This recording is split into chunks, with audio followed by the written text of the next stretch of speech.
the board of the Mauritius Society of Authors is empowered under Section 45A1 of the Copyright Act 2014 to set up such committees as it may determine to assist in its discharge of its function and exercise of its powers. Consequently, I'm informed that the board, with newly elected members, as at 10th July 2022, set up 6 committees. These are, namely, the Anti-Corruption Committee, the Technical Committee, the Human Resources Committee, the Good Governance/Audit Committee, the Finance/MAZA Provident and Benevolent Fund Committee, and the Reprography Committee. Mr. Speaker, sir, with your permission, I'm tabling details regarding the functions of these committees, as well as the number of sittings held by each of them since their setting up to date.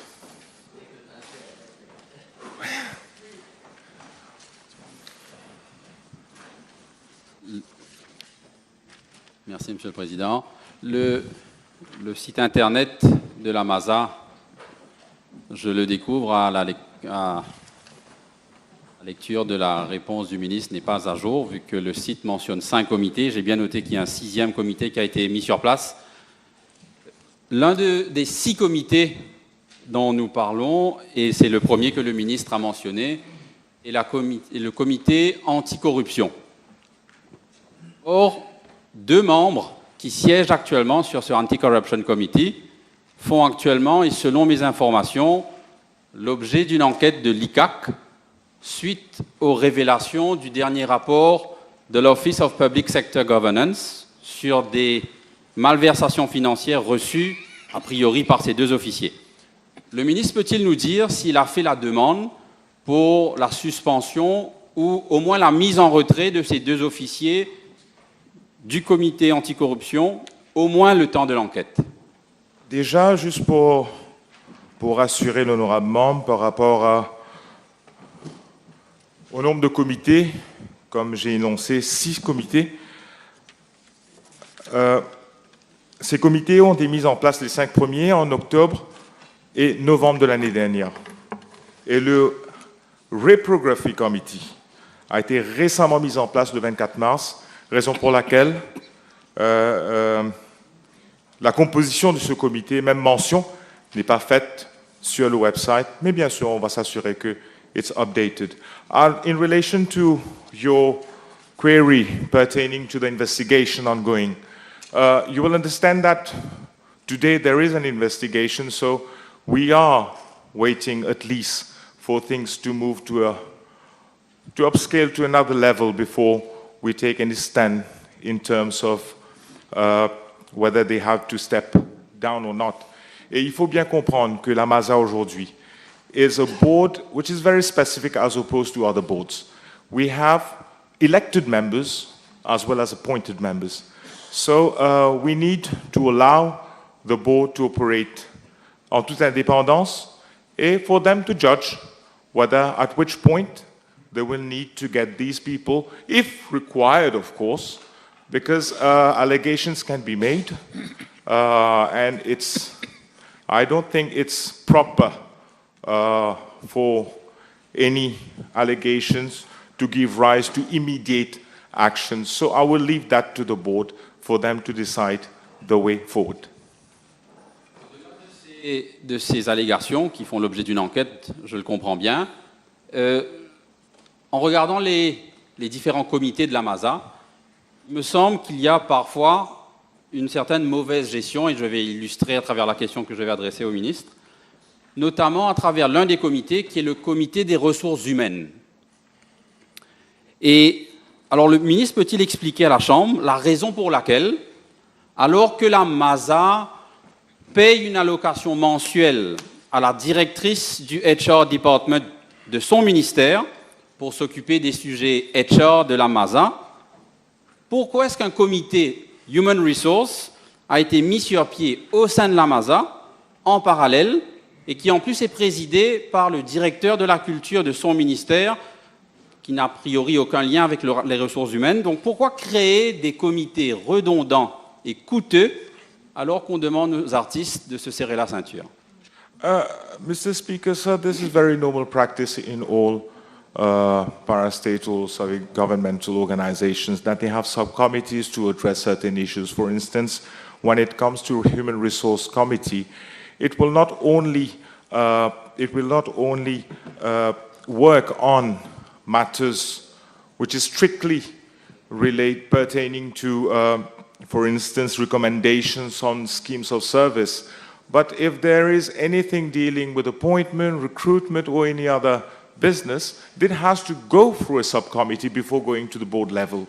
Now, it is also very common practice that the MHR, the manager of human resource of any ministry, assist their relevant organization falling under the aegis of a ministry. So this is the practice for most of the institutions falling, for instance, under the Ministry of Arts and Cultural Heritage, where the manager of human resource will assist them where needs be, of course, and for subcommittees, whether human resource, whether finance, anti-corruption, or any other subcommittee, be either chaired by a member of the board, and in this particular case, when we're talking about the Human Resource Committee, the Director of Culture is a member of the board of MASA, and they have appointed him to be the chairman of this specific subcommittee.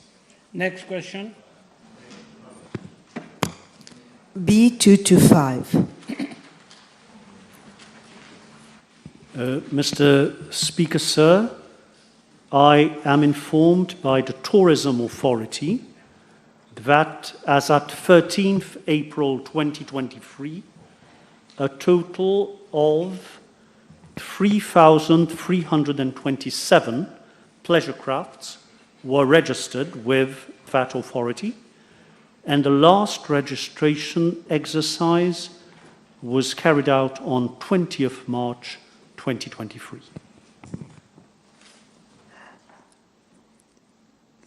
Can the Honourable Deputy Prime Minister remind the House what is the validity period and delay for renewal of license for pleasure crafts? Thank you. According to the information I have been provided with, a pleasure craft license remains valid for a period of 1 year. I would like also to ask the Honourable Deputy Prime Minister, for the benefit of the House, the composition of the competency test panel with regard to the pleasure craft license. Thank you. Let me try and provide more information. I am informed, and I must say, I am not familiar with all the technicalities. I am not directly involved with pleasure craft, which is the responsibility of the Tourism Authority. Now, I understand that there are two types of pleasure craft licenses, one for commercial pleasure craft and one for private pleasure crafts. Now, I am told that a study was initiated, I believe, in early 2019, if I'm not mistaken, to survey the carrying, what is called the carrying capacity of our lagoons. And in that context, it was decided that, the licensing committee of the Tourism Authority decided in January 2019 that no new application for commercial pleasure craft licenses would be accepted, with two exceptions. The first is that applications which had already been lodged before 16th January 2019 would be processed as normal. And the second exception is having regard to innovative projects.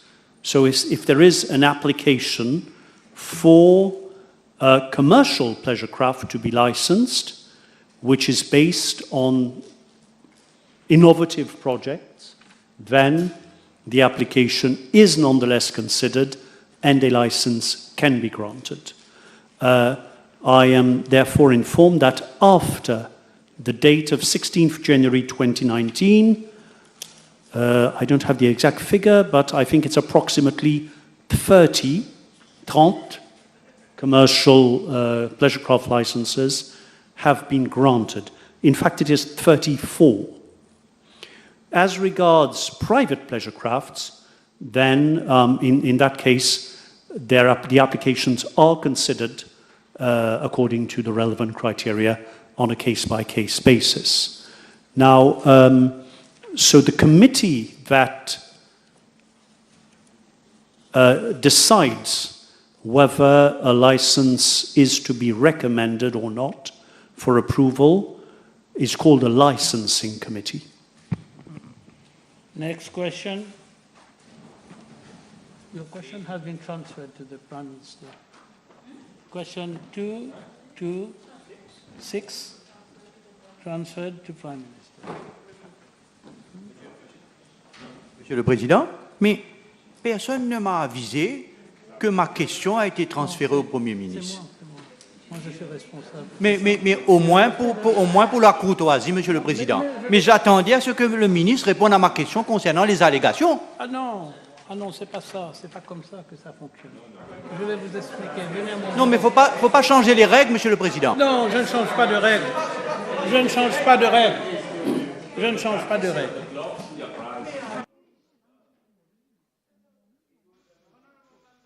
You're making an abuse.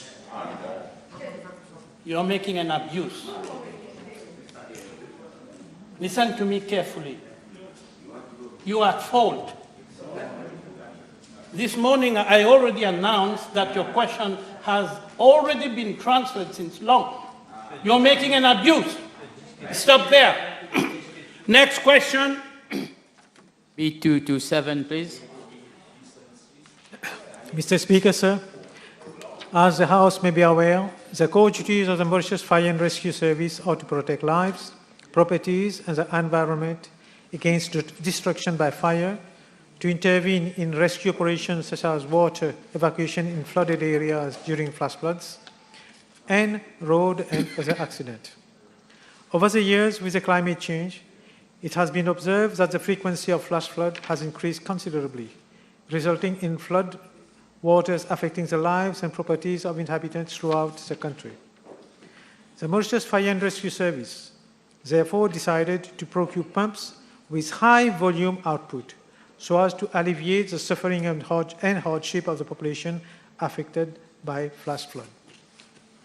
I'm informed by the Mauritius Fire and Rescue Service that following a procurement exercise, 10 submersible pumps powered by mobile generators and fitted on trailers with a discharge capacity of 5,000 liters per minute, and 3 stand-alone pumps fitted on trailers with a discharge capacity of 6,000 liters per minute were delivered in August 2021. These pumps, which were acquired at a total cost of 19.5 million, were put in operation in December 2021. These pumps have been used at several locations throughout the island during the flash floods and torrential rain, namely at Avenue Eucalyptus, Black River, Plaine Maillon, Gros Billot, Marsicos, London Plaza, Vacqua, amongst others. I'm further informed that 9 pickup utility vehicles were procured in April 2022 by the Mauritius Fire and Rescue Service at a cost of 21.9 million rupees. These vehicles are used for multiple usage as follows. Firstly, towing facilities for the trailer-mounted flood pump in flooded areas, conveyance of firefighters to flooded sites during emergencies, conveyance of firefighting portable pumps, floating pumps, and other rescue gears at flooded areas, inspection and maintenance of fire hydrants around the island, inspection of government building for issue of fire certificates, and for conducting enforcement of statutory fire safety requirements. Thank you, Mr. Speaker.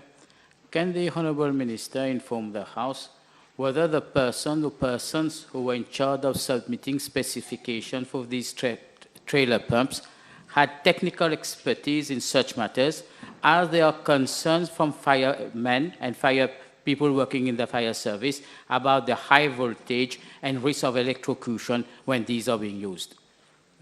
Mr. Speaker, sir, I don't know the person who actually wrote the specification, but usually the fire services, they tend to contact the MNI to get proper specification for whatever they procure. Can the Honourable Minister confirm that the utility pickups, that is the Nissan Navara, as you mentioned yourself, approximately 9, were bought in lieu of proper cranes that were supposed to tow these trailer pumps, and they had been modified and still could not be used, and therefore has been used for administrative purposes, which results in sort of wastage of money? Actually, a lot of these pumps are being towed by these, as I mentioned, by these trailers, by these van which we pick up utility vehicle. They are being used. Apart from the other administrative work, the pump, the high volume pump, are being brought, are being carried by these pickup trucks. Next question. To 8. Mr. Speaker, allow me to thank the Honourable Gentleman for drawing my attention to a very important matter which I am not normally directly involved with. Now, according to the information I have gathered from the Ministry of Housing and the NSLD, the situation is as follows. The first phase of construction of 8,000 social housing units concerns 38 plots of land spread out across the island of Mauritius. Of these 38, 28 are plots of state land. That is, the freehold vests with the state. These 28 have now been transferred to the NSLD, entrusted to the NSLD for construction purposes, but they remain state land technically. In addition to the 28, there are 10 plots of private land that have been acquired.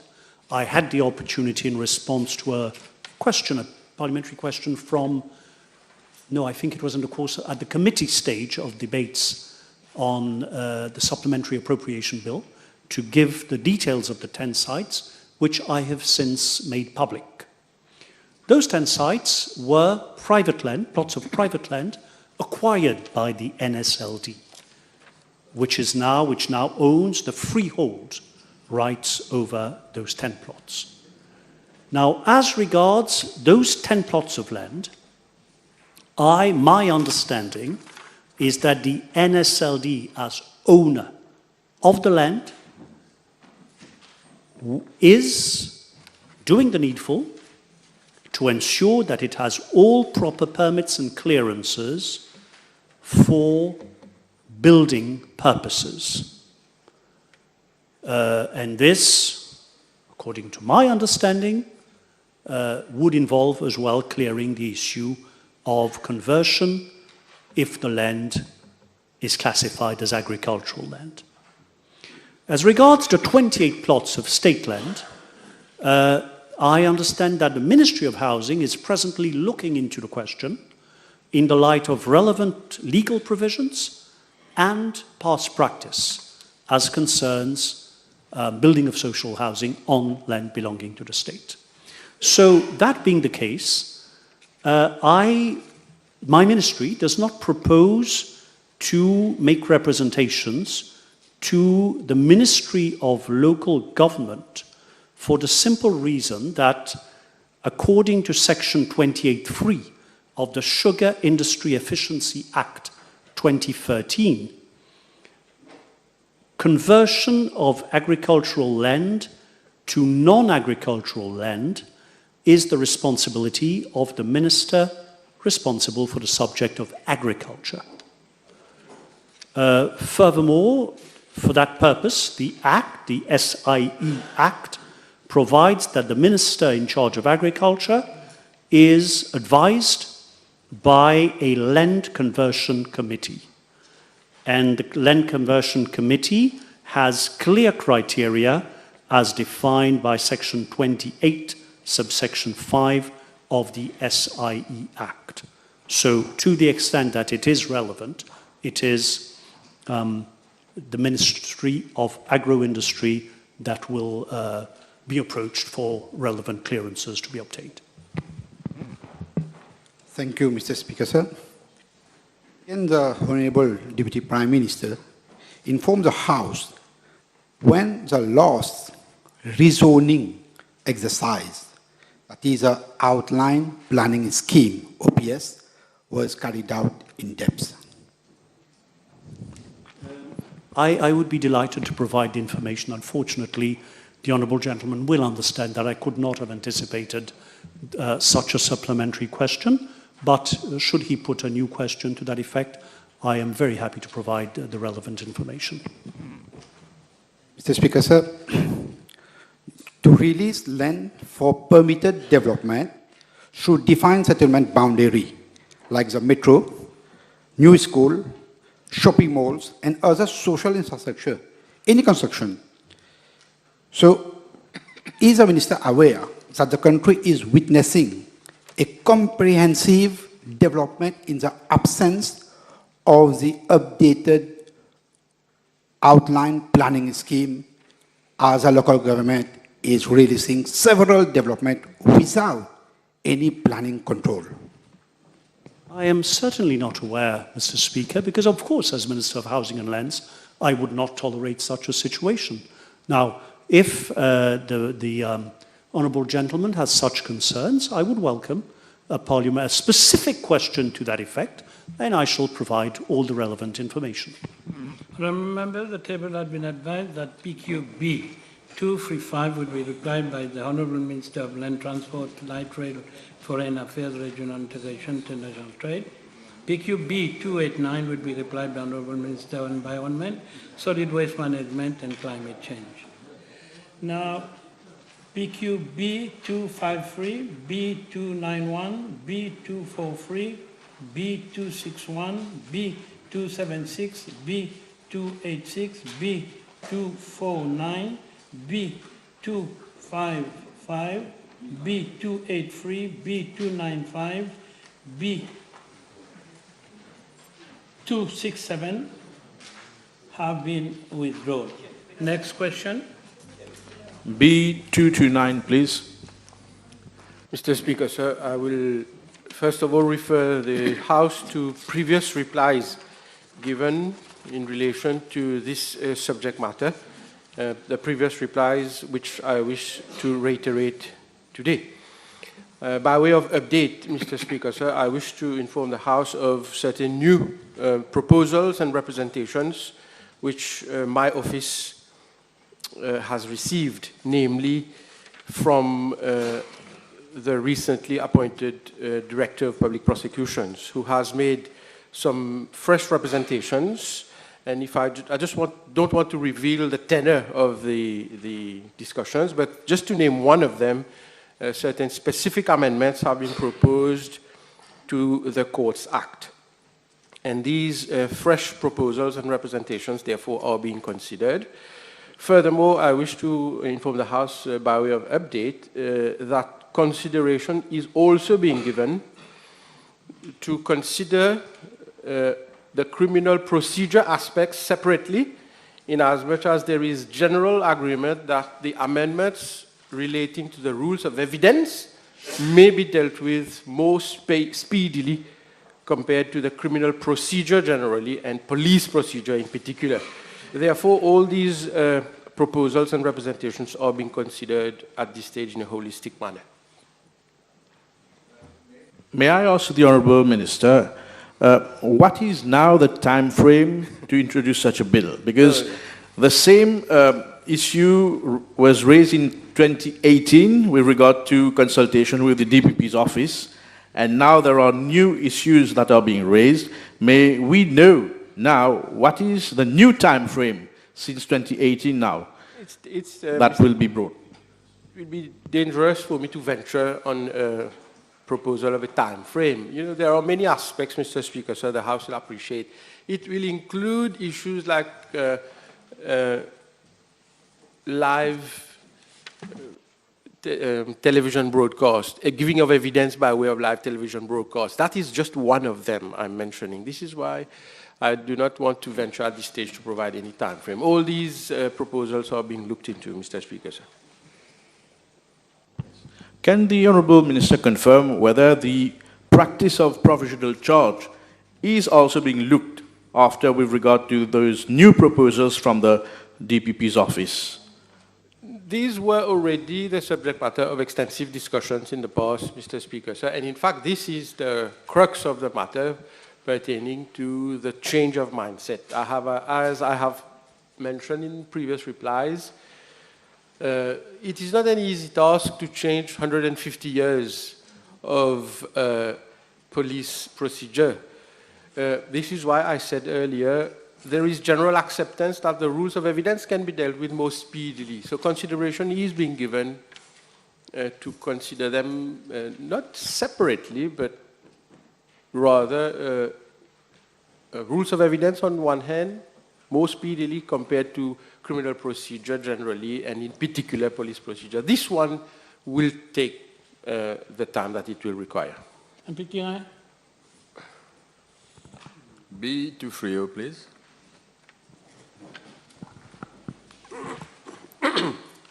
Mr. Speaker, sir, the protocol to the Constitutive Act of the African Union relating to the Pan-African Parliament, also known as the Malabo Protocol, was adopted by the 23rd Ordinary Session of the Assembly of Heads of State and Government of the African Union in Malabo, Equatorial Guinea, on the 27th of June 2014. The Malabo Protocol is a revision of the protocol to the treaty establishing the African Economic Community relating to the Pan-African Parliament, which was adopted in Sirte, Libya, on the 2nd of March 2001.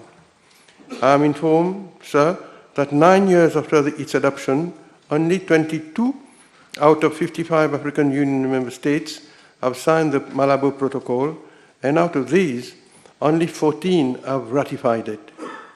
For the Malabo Protocol to enter into force, 28 ratifications, that is, a simple majority of the 55 member states are required.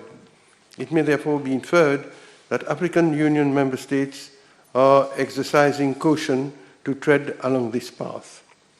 Honourable members may wish to know that Article 11 of the Protocol to the Treaty establishing the African Economic Community relating to the Pan-African Parliament provides, inter alia, that the Pan-African Parliament shall exercise advisory and consultative powers only. In contrast, Article 8 of the Malabo Protocol stipulates that the Pan-African Parliament shall be the legislative organ of the African Union.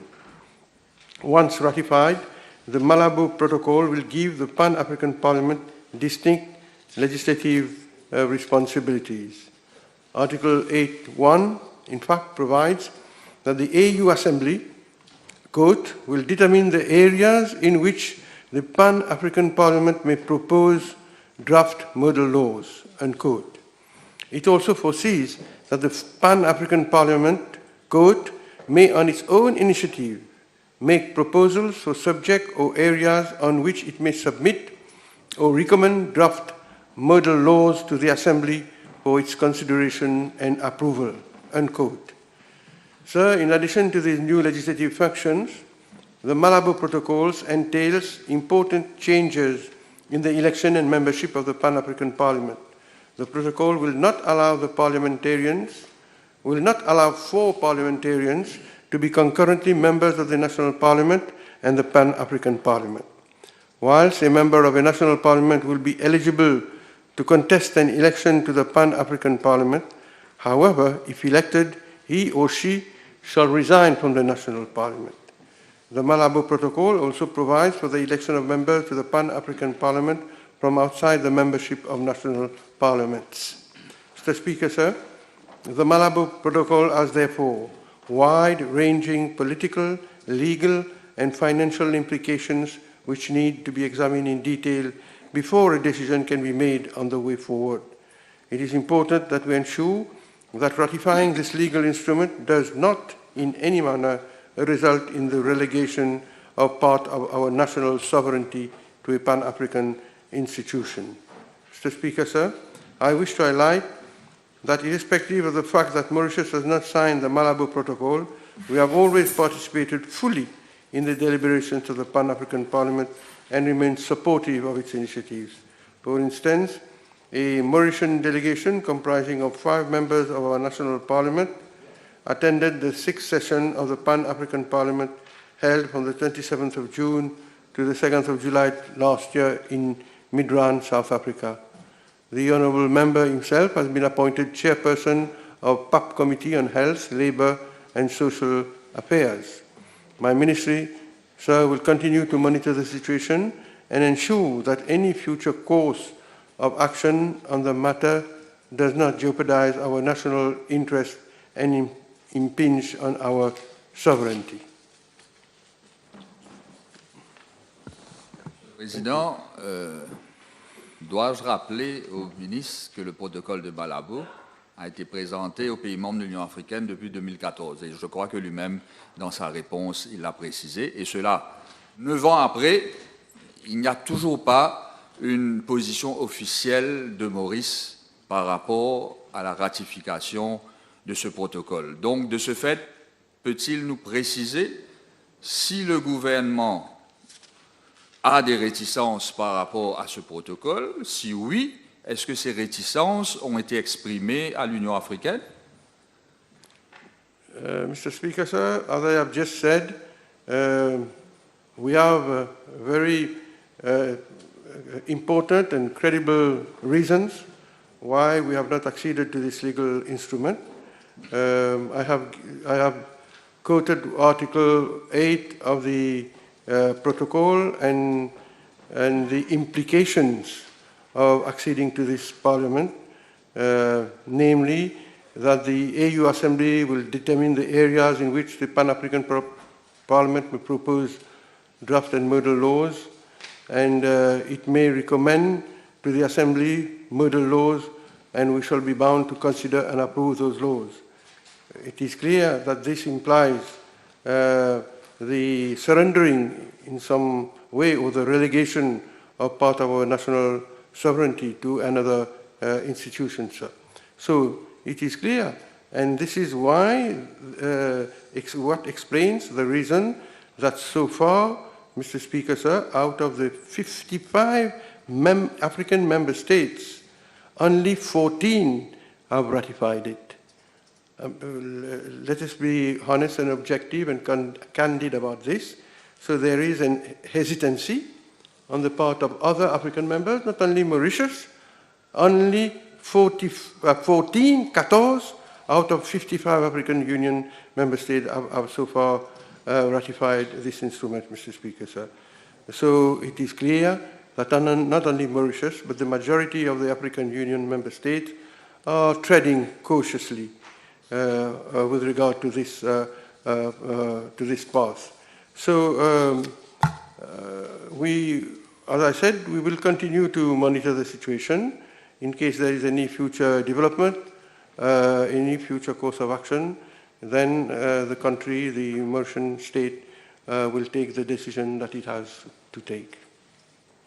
En 2017, j'avais adressé pratiquement la même question à l'ancien ministre des Affaires étrangères, qui avait choisi aussi de maintenir le flou.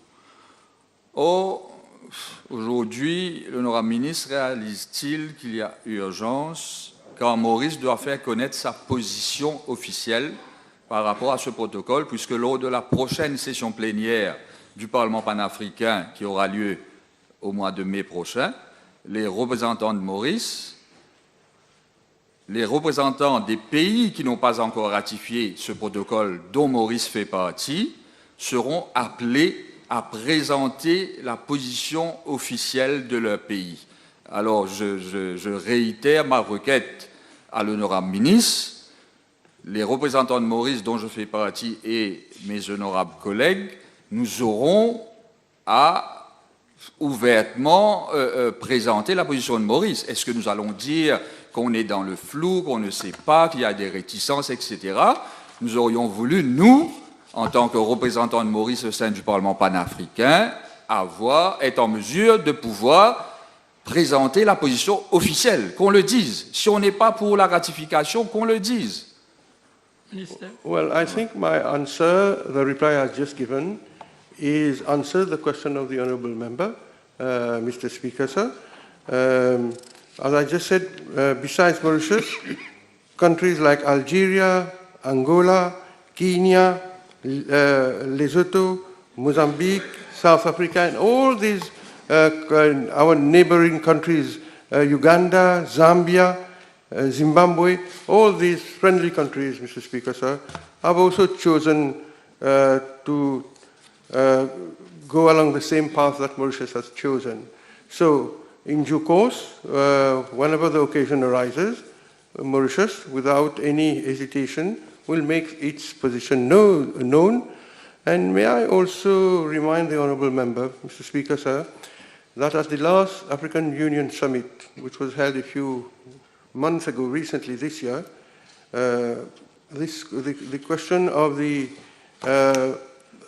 ratification of the Malabo Protocol in order to extend the powers of the Pan-African Parliament into a fully fledged legislative organ was not on the order of the day, was not on the agenda. Had it been so, as a representative of the Mauritian government in this forum, I would have certainly voiced out the opinion of our country, Mr. Speaker. The table has been advised that the following PQs have been withdrawn. B256, B270, B289, B263, B272, B260, B257, B277, B287, B240. Next question. MP Boda? B231, sir. Mr. Speaker, sir, with regard to a computerized system for patients attending public health institutions, a steering committee, co-chaired by the permanent secretaries of my ministry and the Ministry of Information Technology, Communication and Innovation, was set up to come up with appropriate recommendations for the e-health project in 2020. In parallel, collaboration started with the United Nations Development Programme in the same year with the support of the University of Washington for the COVID-19 Laboratory Information Management System, LIMS, which was successfully implemented. As the LIMS was an initial component for a national e-health project, the UNDP had proposed to review the e-health project free of cost prior to its launching.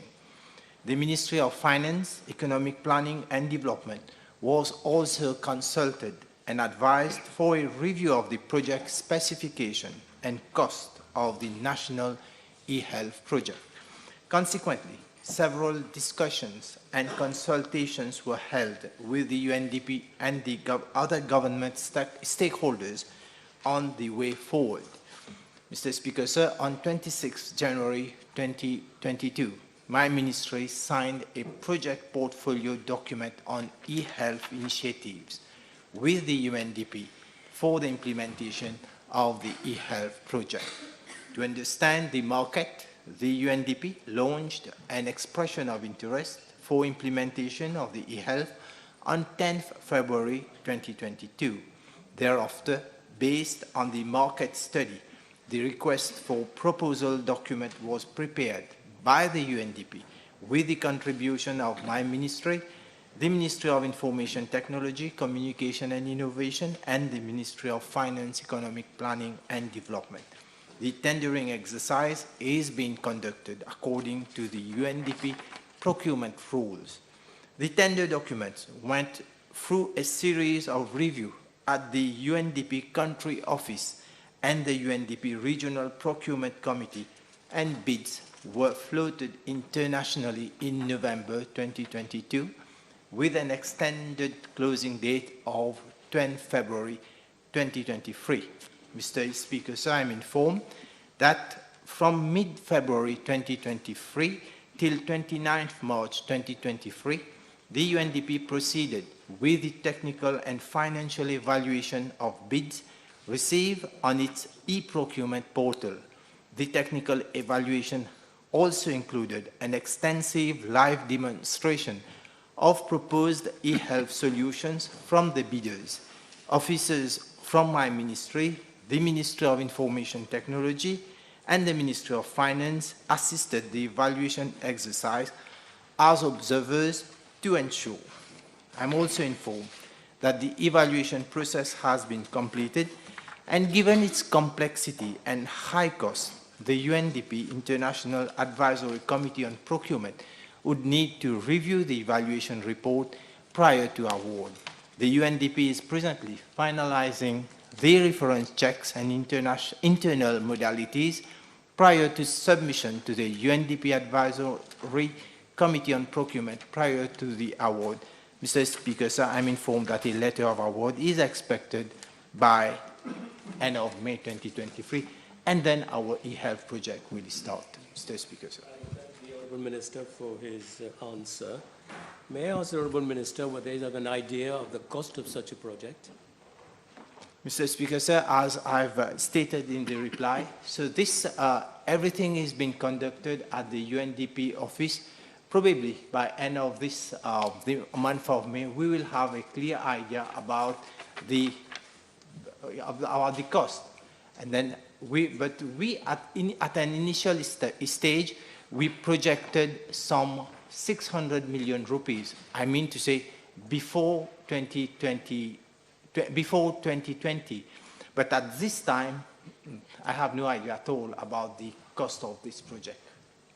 Was it considered, as far as the new ID card is concerned, that this same new ID card could be used as an e-health card?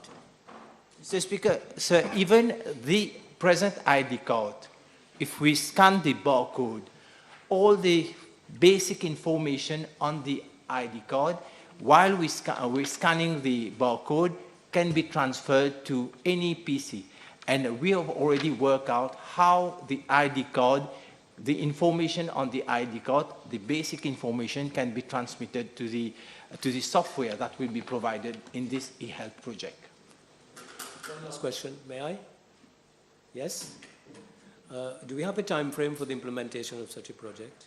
Mr. Speaker, sir, this project will be implemented in 3 phases. So obviously now we were only on that first phase of the project. So once the award will be, we will award the first phase. That will be, the implementation will last for some 18 months, and that will be implemented soon. Yeah. Next question, MP Roy. Thank you, Mr. Speaker, sir. B232. Mr. Speaker, sir. The Industrial Policy and Strategic Plan, IPSP 2020-2025 for Mauritius, was prepared with the assistance of the United Nations Conference on Trade and Development, UNCTAD, in collaboration with my ministry, and was launched on the 4th of December 2020. The IPSP has as overall objective to give a boost to the manufacturing sector, thus contributing further to economic growth of the country. The House may wish to note that the IPSP comprises 194 projects resting on 5 focus areas, namely industry foundations, upgrading of value chains, increased domestic market supply, regional and global export growth, and advanced technology absorption. The IPSP also includes dedicated plan of actions for key sectors within the manufacturing sector, namely domestic enterprises, textile and clothing, food processing and fish preparations, medical devices, pharmaceuticals and medical products, and jewelry. Mr. Speaker, sir, my ministry has been very proactive in ensuring that the recommendations of the IPSP are implemented in as far as possible in a timely manner. In this perspective, in January 2021, an Industrial Policy Executive Oversight Committee, under the chair of my permanent secretary of my ministry, was set up to oversee the overall implementation of the recommendations outlined in the said IPSP. 8 subcommittees have been constituted to drive the implementation process with regard to the focus areas and sectoral action plans relating to industry foundations, regional and global export growth, advanced technology absorption, domestic enterprises, textile and clothing, food processing and fish preparations, medical devices and pharmaceuticals, and jewelry. Mr. Speaker, sir, as at date, 96 projects representing 50% of the recommendations have already been implemented.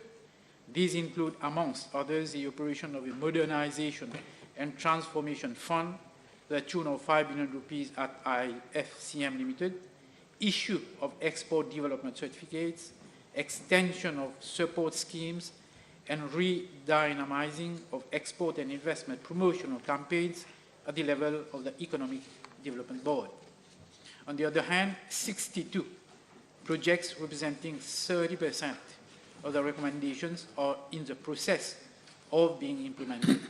One major project entitled Manufacturing 4.0 is being undertaken by my ministry in collaboration with the Commonwealth Secretariat to encourage greater technology uptake in the field of Industry 4.0.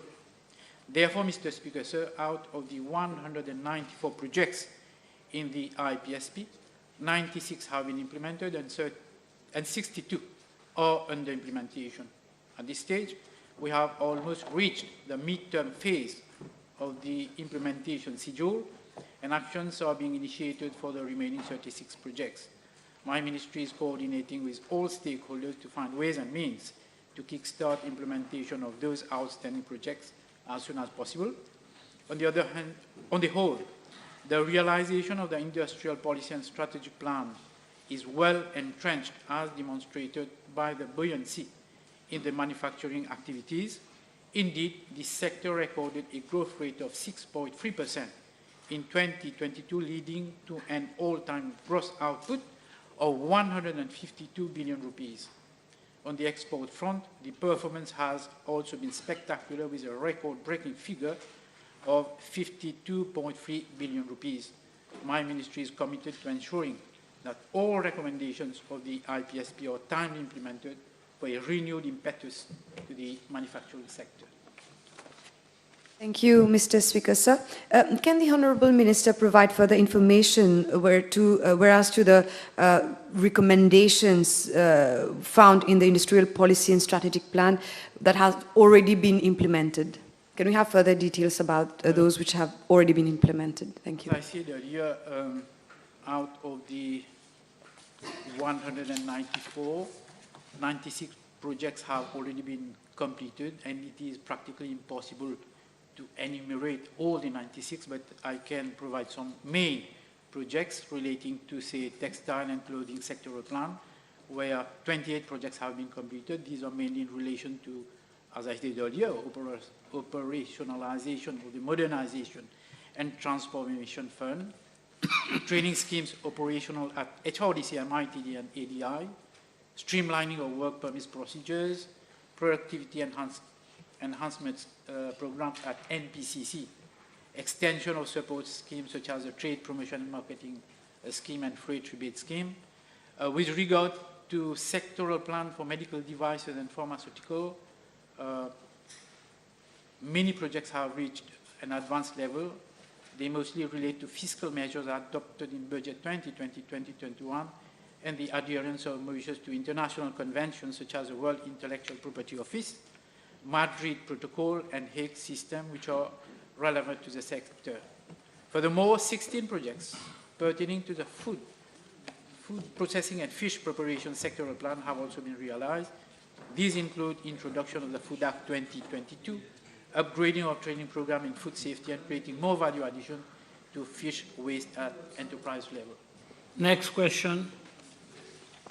233. Mr. Speaker, sir, live kidney donor transplantation has restarted in Mauritius in October 2022 with the visit of Dr. Rajashekar Perumala, consultant transplant surgeon from India, and is now continuing with the presence of Professor Nizam Fateh Mahmood, professor in transplant surgery from Guy's Hospital, UK. As at date, 18 transplantations have taken place, and a further of 12 patients is being forecasted to undergo renal transplant. With regard to part B1 of the question, I'm informed the tender for the construction of renal transplant unit was launched on 7th October 2022 with extended closing date of 22nd November 2022. Letter of award was issued to Varindira Construction Limited on 15 February 2023 with a contract value of Mauritian rupees 557,378,437.67 rupees. Same is being financed through a grant of USD 10 million, that is 440 million rupees, from the government of India, and remaining amount represents government's contribution to the project. The ministry is currently processing the contract agreement, which would be signed shortly. The duration of works is of 18 calendar months. The renal transplant unit would be a separate block in the compound of the existing Jawaharlal Nehru Hospital at Rosebell. It would have a total build-up area of 8,252 square meters. It would comprise of a basement, ground floor, and 3 floors with a total number of 100 beds. Mr. Speaker, sir, with regard to part B2, I wish to inform the House that my ministry has organized a one-day workshop to launch the Digital National Renal Registry on 6 March 2023 to mark the occasion of the World Kidney Day. The purpose of a renal registry is to collect, analyze, and report on data related to the care and outcomes of patients with renal disease. Specifically, a renal registry is designed to track information about patients who have all kinds of kidney diseases, including chronic renal disease, end-stage renal disease, as well as those who have received kidney transplants. From a public health perspective, renal registries help to quantify disease burden, formulate preventive strategy, plan health infrastructure, audit practices patterns, and evaluate service quality. With the setting up of a national renal registry, Mauritius is geared to step up on the global medical front with data scientifically collected as per international norms, contributing renal data to international organizations like the WHO, International Society of Nephrology, African Association of Nephrology, and United States. Renal data system will ensure that data on Mauritius published internationally is accurate. Moreover, this register will facilitate clinical research and the conduct of numerous studies based on reliable and disaggregated data. It's worth of note that renal registries have become a priority for the World Health Organization, to the point that a joint collaboration between the ISN and the WHO to facilitate the establishment and growth of renal registries in all countries, contributing data to the global medical community will also ensure Mauritius can attract appropriate aid and cooperation for kidney disease for the benefit of kidney patients in our country. In this, thank you, Speaker, in this very issue, can the Minister inform the House if capacity building in respect of healthcare workers is envisaged? Yes, Mr. Speaker, sir. In fact, the capacity building on healthcare workers, there are different healthcare workers where we need to empower them, pending the opening of the renal transplant unit. So at present, there are two groups of officers, nursing officers, 26 and 24, who have already been trained by the Mauritius Institute of Health for certificate in nephrology. All nephrologists are on weekly rotation to transplant unit participate in meetings. There are two laboratory technicians having been trained in flow cytometry and HLA antibodies measurement techniques. Team of dialysis nurses being trained to administer plasma exchange in case of antibody-mediated rejection. So these are the different trainings: scrub nurses, surgical specialists, histopathologists, nephrologists, and and coordinators. All are the training being done at this moment, and hopefully that all training will be completed in the coming year. Yes, thank you. How many persons, the Minister can inform the House, how many persons have been sent abroad for renal transplant surgery during the last 5 years? Say the last 5 years. Mr. Speaker, sir, in last 5 years, so in 2018, 9 patients, 19, 13, 23, 2021, 6, 2022, 5, and 2023, only 1 patient. So once we started the renal transplant surgeries, most of the patients being, the surgeries being conducted in Mauritius. MP Gangapal, sir. B234.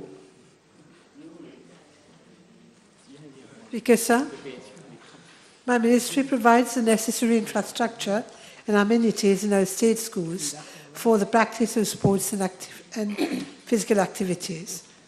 Mr. Speaker, sir, I wish to inform the House that currently we have 63 state secondary schools, out of which 35 are equipped with a gymnasium. Out of these 35 gymnasia, 32 are operational and fitted with equipment for physical education activities. As regards the remaining 3 gymnasia, they are temporarily not in operation due to water leakages and electrical wiring issues. My ministry has already requested the Ministry of National Infrastructure and Community Development to take remedial actions to address these issues.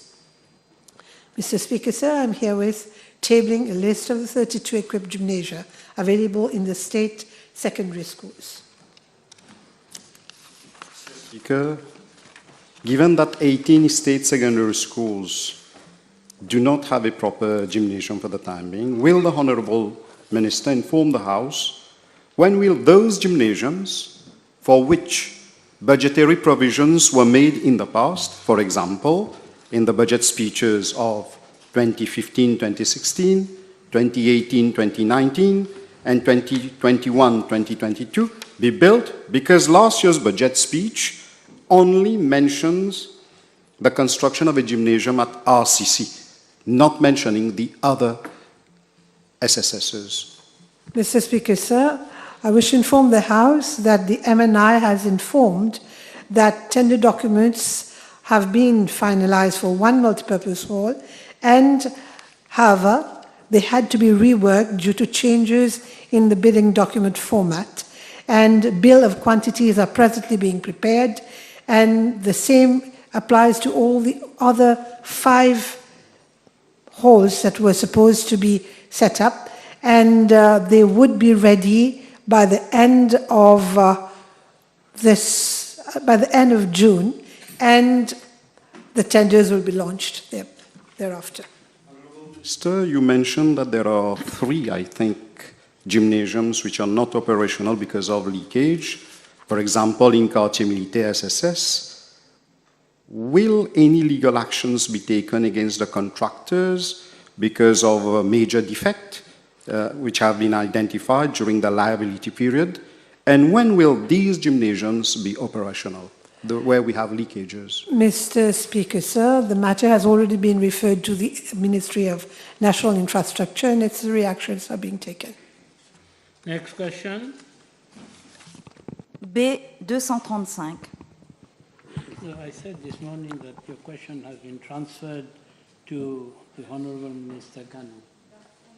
Mr. Speaker, sir, I'm advised that the Anguita Government School is situated on a side road which branches out from the main road. Pedestrians, including students, have to cross along the main road to access the school through the side road. Unfortunately, the geometry of the Anguita main road at that particular locus includes a sharp bend and which is dangerous. I'm advised that the installation of a pedestrian crossing thereat is thus not recommended from a road safety point of view. Mr. Speaker, sir, however, I'm informed that my ministry would carry out a traffic survey at the Anguita main road to explore other traffic and road safety measures to be implemented thereat for the safe and convenient movement of pedestrians, including students. Monsieur le Président, comme l'a si bien dit le ministre, les écoliers de la Anguita Government School traversent la route dans un dangerous curve tous les jours. Peut-on savoir du ministre combien de temps cela prendra pour que la TMRSU ou autre département, pour qu'une recommandation soit faite assez rapidement, sachant que piétons, vélos, bus, voitures s'y croisent parfois à vive allure. Merci. Indeed, Mr. Speaker, sir, as I said, one important factor before providing a crossing facility along any public road is that there should be adequate, safe stopping distance. That is, pedestrians must be able to see and be seen by the approaching traffic.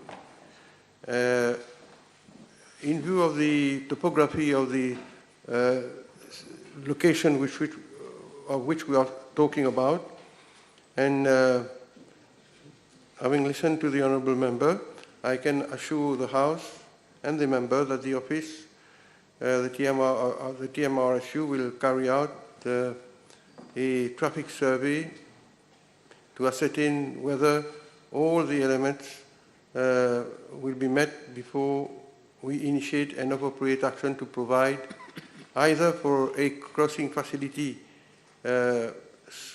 some way further from the school or ways, measures which we can take for the safety of the other measures which we can take for the safety of the crossing pedestrians. Mr. Speaker, sir, if it will not be possible to provide for a crossing facility along Anguita Branch Road, I can assure the Honourable Member that the TMRSU will explore other traffic measures to cater for example, for a low speed zone along this stretch of Anguita Branch Road, and take the other measures and explore other possibilities for the benefit of road safety, especially in the interest of the school children thereat. Monsieur le Président, il y va de la sécurité des écoliers. Le ministre serait-il prêt à intervenir personnellement auprès des autorités afin que cette démarche soit traitée avec urgence? Je vous remercie. The Honourable Member is rubbing it in, Mr. Speaker, sir. I have already answered the question. Next question. B236. Mr. Speaker, sir, with your permission, I also reply to this parliamentary question together with parliamentary question B241 and B250 as they relate to the same subject matter.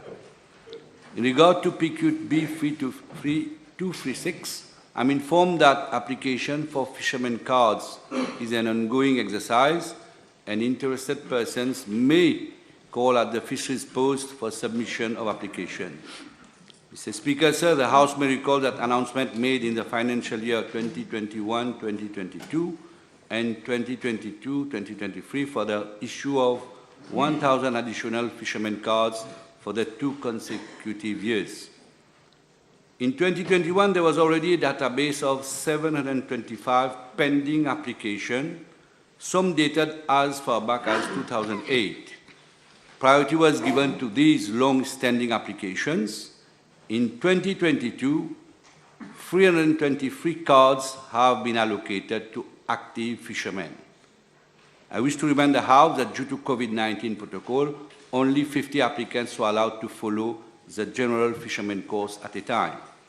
Moreover, a batch of 59 active applicants are actually following the general fisherman course, which brings to a total of 384 out of the 725 previous applications.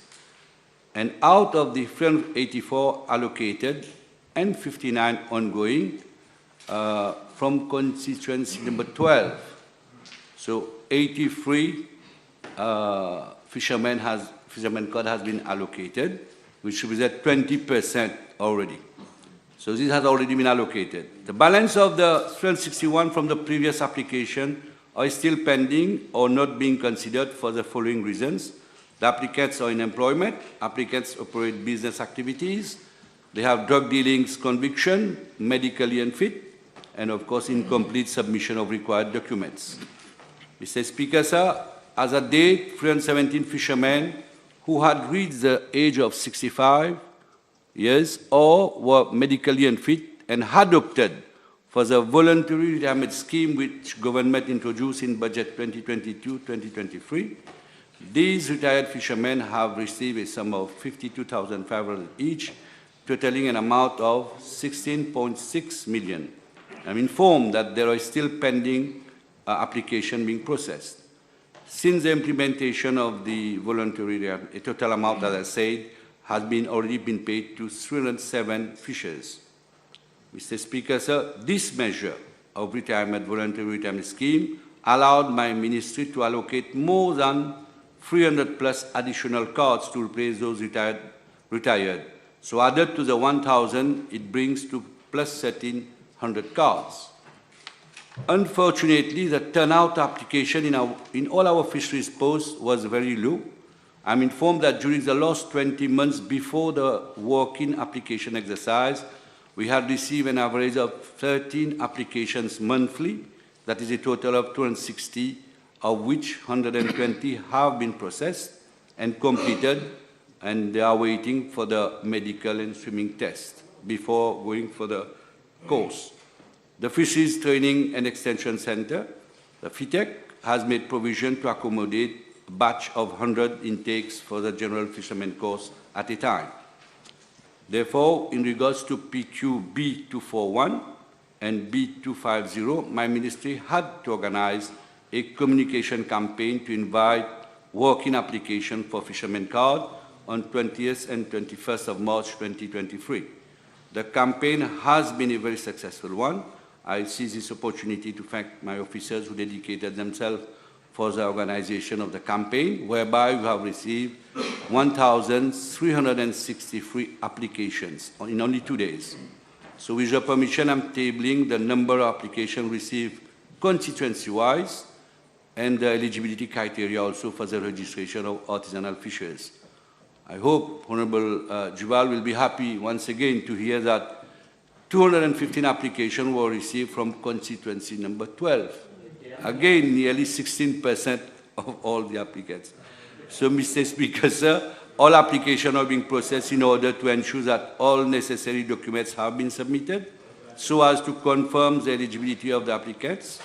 All eligible applicants will then undergo a medical examination by the Ministry of Health and swimming test by the National Coast Guard. Successful applicants will then be called to follow the general fisherman course in batch of 100.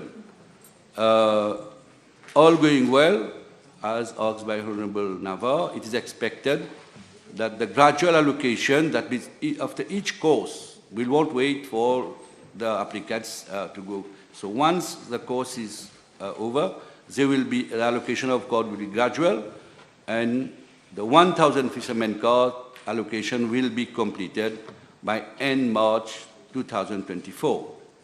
And with regards to PQB241, I'm informed that allocation for fishermen cards in Rodrigues is under the responsibility of the Rodrigues Regional Assembly.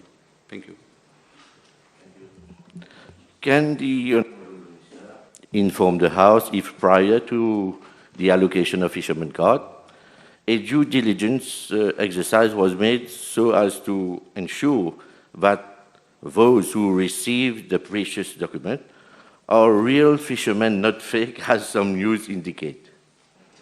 As I indicated, Mr. Speaker, sir, while we had 725 applicants, so now, in fact, 361 of them has been more or less eliminated. So the due diligence has been done, means we have checked the NPS, the BRN, the medical exam, the swimming test, so all these things. In fact, the swimming test was not there. This has been recently introduced. At least we should ensure that fishermen knows how to swim. Le ministre peut-il nous donner les raisons pour lesquelles un des critères pour l'obtention de cette fameuse carte est la présentation d'un certificat de caractère, qui est un non-sens? No, Mr. Speaker, sir. Mr. Speaker, sir, let me explain. I think it's not. We have to ensure. In fact, this is in the report of Lam Shanlin report. It comes from there. Means we do give fisherman card, means we take application for with regard to any minor crime committed, be it larceny, be it even drug consumption. But we only eliminate those who have been in drug dealers, because at sea there is obviously a high risk that they may indulge in drug trafficking. Mr. Speaker, sir, can the Honourable Minister inform the House what's the age limit of that his ministry consider as a professional fisherman? Maximum age limit. Application accepted within 18 to 50 years old. 18 to 50. Yes. Can the Honourable Minister tell the House what will be the facilities offered to the new fishermen, and if you will provide new facility to purchase fishing vessel without taking any additional collateral except the fishing vessel itself? Mr. Speaker, sir, in fact, a lot of incentives are being provided to the fisher community. In fact, there is the grant. The grant of 200,000 rupees, a maximum is provided by government, and also they get to a maximum of 200,000 at more than 200,000 at preferential rate from the DBM. And except that, there is a lot of equipment, safety equipment, and now we are working, we're trying to realize it quickly, the long-awaited VHF radio, to 15 VHF radio, which will be given to our fishers who go in high seas, etc. Last question. Le ministre peut-il nous dire quand est-ce que l'exercice pour l'obtention de ces cartes sera finalisé pour la circonscription numéro 1? It's not by constituencies, Mr. Speaker, sir. Once clearance is obtained, we'll see it. In fact, we have in constituency number 1, we have 127 applicants from there. In fact, application are there. It is being, screening is there. Once all the clearance be obtained, then obviously there will be, the allocation will be all the coastal, especially constituencies, all the application come from there. So accordingly, we'll do proportionate. It will not by constituency, like we'll do a proportionate allocation so that we can take everybody on board batch-wise of 100. We'll do like this. Table has been advised that the following PQs have been withdrawn: 280, 259, 244, 242, 252, 285, 254. Next question. B237.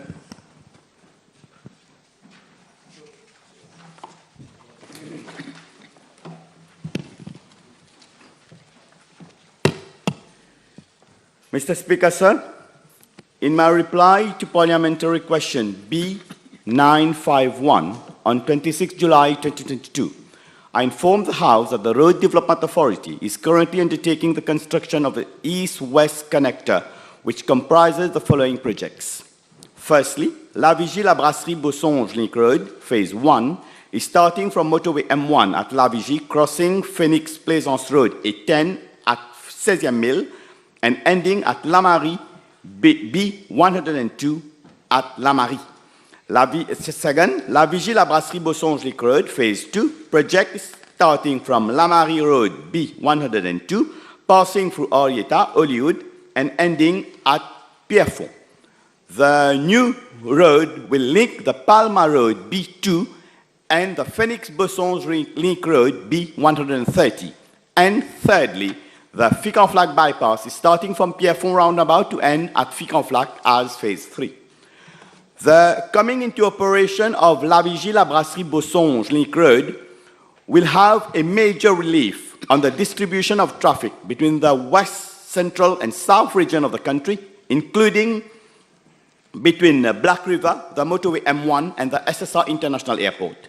This will improve the level of service, journey time, accessibility within the town of Cupip, where the main road network is currently fragmented and congested. The initial scope of works for Phase 1 of the project consists of the following. Firstly, construction of 6.5 kilometers single carriageway with a width of 7 meters and shoulders of 1.5 meters on both sides of the flexible pavement from La Vigie to La Marie. Secondly, construction of roundabouts at 16e Mile and La Marie with associated slip lanes. Thirdly, construction of a junction on motorway M1 at La Vigie. Fourth, construction of box culvert and other drainage structures. Fifth, construction of a pedestrian crossing. Sixth, construction of a cycle lane over 3.5 kilometers. Installation and commissioning of street lightings. Provision of miscellaneous road equipment such as carriageway markings, traffic signs, handrails, safety fences, among others. Relocation of existing utility services, and finally, landscaping works. This Phase 1 project was awarded to General Construction Company Limited on 31st December 2020 for the sum of 655.7 million, inclusive of VAT. Works which started on 10 February 2021 have progressed significantly on site, that is 72% as a date, and are expected to be completed by November 2023. Mr. Speaker, sir, as regards the measures envisaged at the intersection of the road with the motorway M1, I'm informed that at the time the Phase 1 project was conceptualized in year 2017, the connection at motorway M1 at La Vigie was to be made through a roundabout. A policy has in the meantime been adopted in line with the government program 2020-2024 to replace roundabout as far as possible with flyovers or grade separators.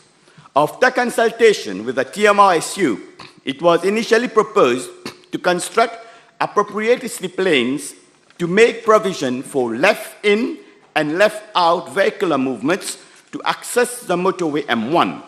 It was, however, observed that these slip lanes will cause inconveniences to commuters coming from the north, as they would have to make a detour of approximately 3.2 kilometers at Midlands flyover to be able to join the new link road to go to their destinations. Likewise, those coming from La Brasserie and Le Monde going to airport and the southern region would have to go to La Vigie roundabout where there is a high flow of traffic. Accordingly, Mr. Speaker, sir, with a view to providing a complete and efficient solution to all commuters, my ministry is proposing to construct a flyover which will be implemented concurrently with the Phase 2 of La Vigie-La Brasserie-Bosonge Link Road project. The work will comprise the following: a flyover, a slip lane from motorway southbound to connect the roundabout, a slip lane from the roundabout to connect with the motorway southbound, a single carriageway connecting the flyover to the new La Vigie-La Brasserie-Bossonge Link Road, and appropriate drainage and retaining structures.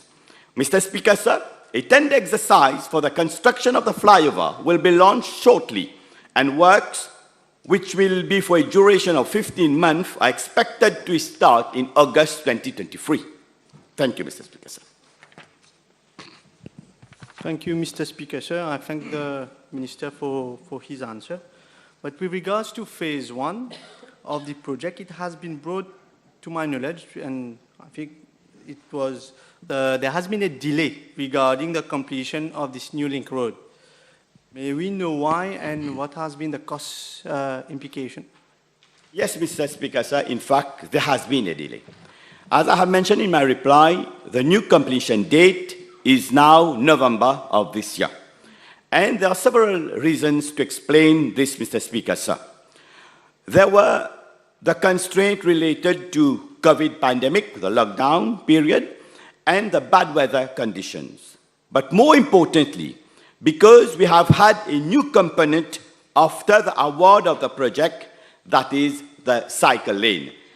And regarding any cost implication, obviously it is the cost of the cycle lane that we have added to that, and this is included in the figure I've already mentioned, but just for the information of the House, it is costing an additional of 84.5 million rupees for 3.5 kilometers. Last question. Mr. Speaker, sir, I have two supplementary. No, last question. Is it true that the alignment of this new road goes through the Montvert Nature Park, as has been suggested by a member of the opposition? Oh, Mr. Speaker, that's completely false, untrue, totally demagogue. The location of the Montvert Nature Park is precisely 216 meters away from the construction site and is not affected by the project. In fact, for the information of my honorable colleague, there is a health track which is found across the alignment of the new road at Montvert. This track is being reinstated by providing an overpass for cycle and for pedestrian with appropriate ramps on the project. MP Amir. Yes, B238.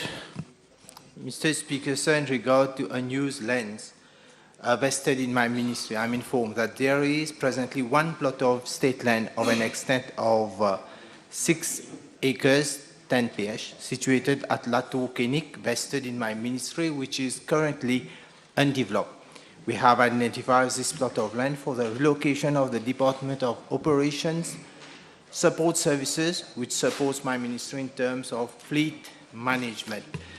Mr. Speaker, sir, I would wish to point out that we have initiated the process of registering all assets under my ministry on the Government Asset Register, GAR.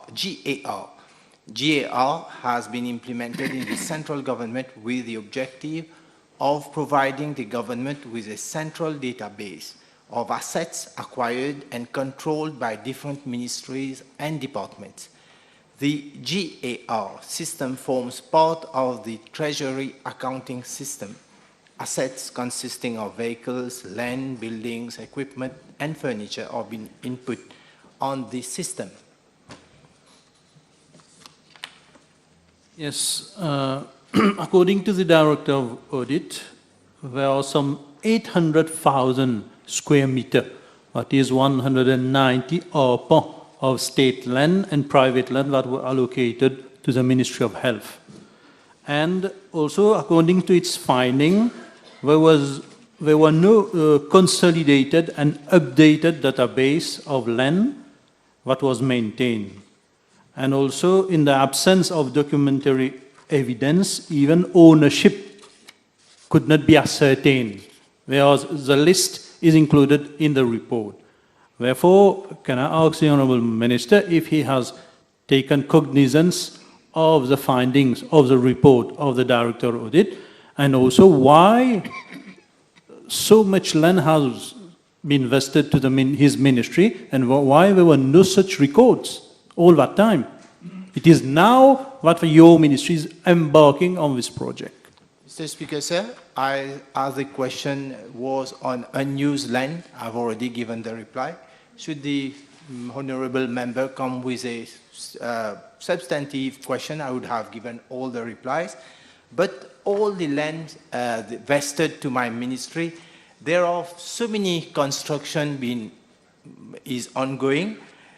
There are so many. I can't go on and giving the information for all the lands, but come up with a substantive question on this. I am ready to give all the information or even other remarks made by the audit office. I will be giving the appropriate replies for that.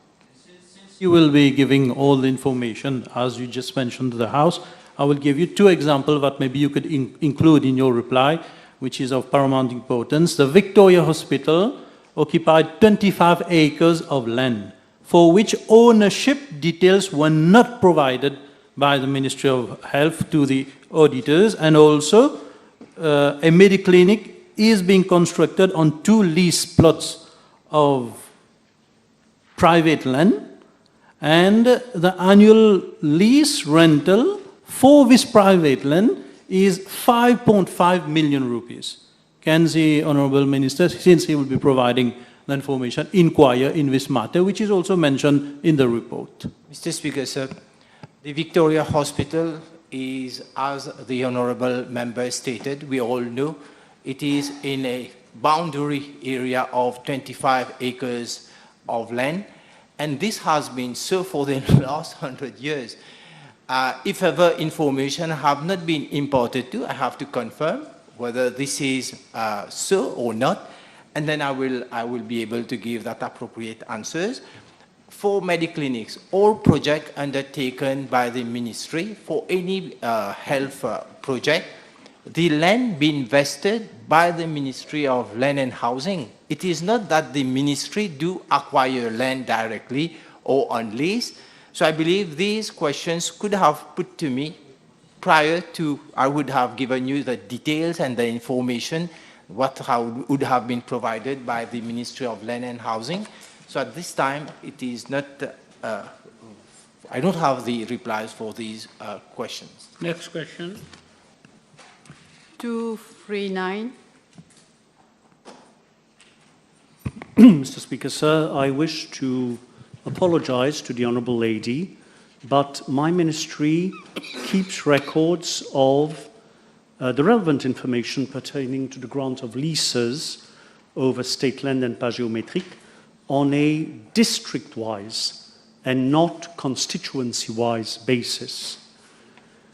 And I stand informed that her constituency, in fact, concerns 3 distinct districts: Port-Louis, Moka, and Black River.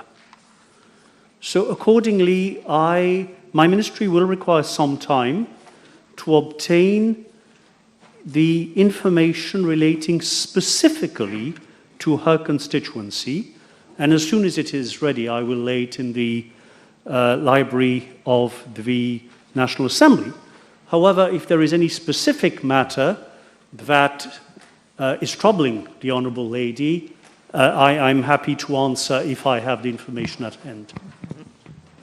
Thank you. Will the Honourable Minister will he prepared to lay the industrial lease as well for constituency number 1? Yes, certainly. The list is ready. As soon as it's ready, I will. And if the Honourable Lady has any specific matter which she wants to draw my attention to, I would be grateful if she could do so.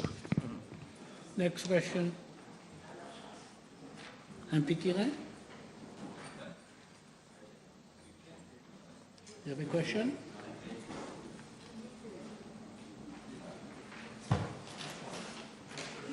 Which number, Speaker? 246 for you? Yes. 246, please.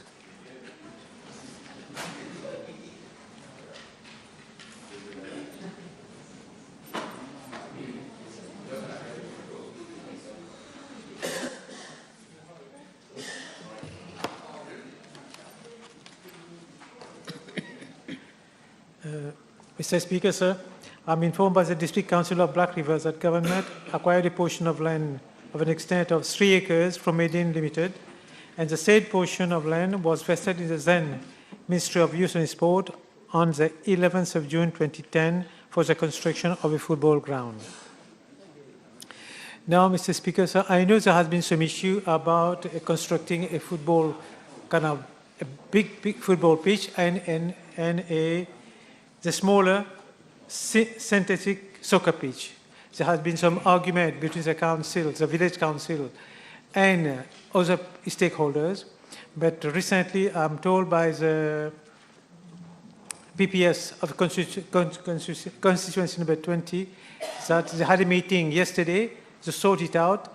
They're going to have both the football pitch and the mini soccer pitch as well. J'ai moi-même ici dans cette chambre à plusieurs reprises fait état de la requête des jeunes de Canode à l'effet qu'un terrain de football soit construit dans la région. Là, j'apprends, à travers la réponse de l'honorable ministre, que cette fois-ci, ce ne sera pas un terrain, mais 2. Mais ce qu'on a envie de savoir, c'est quand. Parce qu'à chaque fois que j'ai soulevé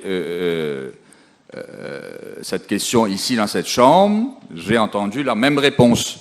Ça va venir, nous attendons le prochain budget, ce sera la NDU, ce sera le local government, etc. Mais jamais de réponse concrète en réalité. Donc, ma question à l'honorable ministre, je pense qu'il est temps de nous dire ici dans cette chambre quand sera construit. Nous ne demandons pas 2 dans un premier temps, mais au moins un premier terrain, qu'il soit synthétique ou normal, standard, comme on le fait, mais de nous dire quand. As I mentioned, Mr. Speaker, sir, that meeting happened yesterday, occurred yesterday. So the decision had, because for a long time there was an argument that was going on, was it to keep the big field, the football pitch, or to have a small mini soccer pitch. There had been a big argument which has been going on for ages on that. Now that a decision has been taken, we are going to have, NDU is going to build the small synthetic pitch, and we are going to take care of the football ground later on. The table has been advised that the following PQs have been withdrawn. B275, B288. Time over. Motion.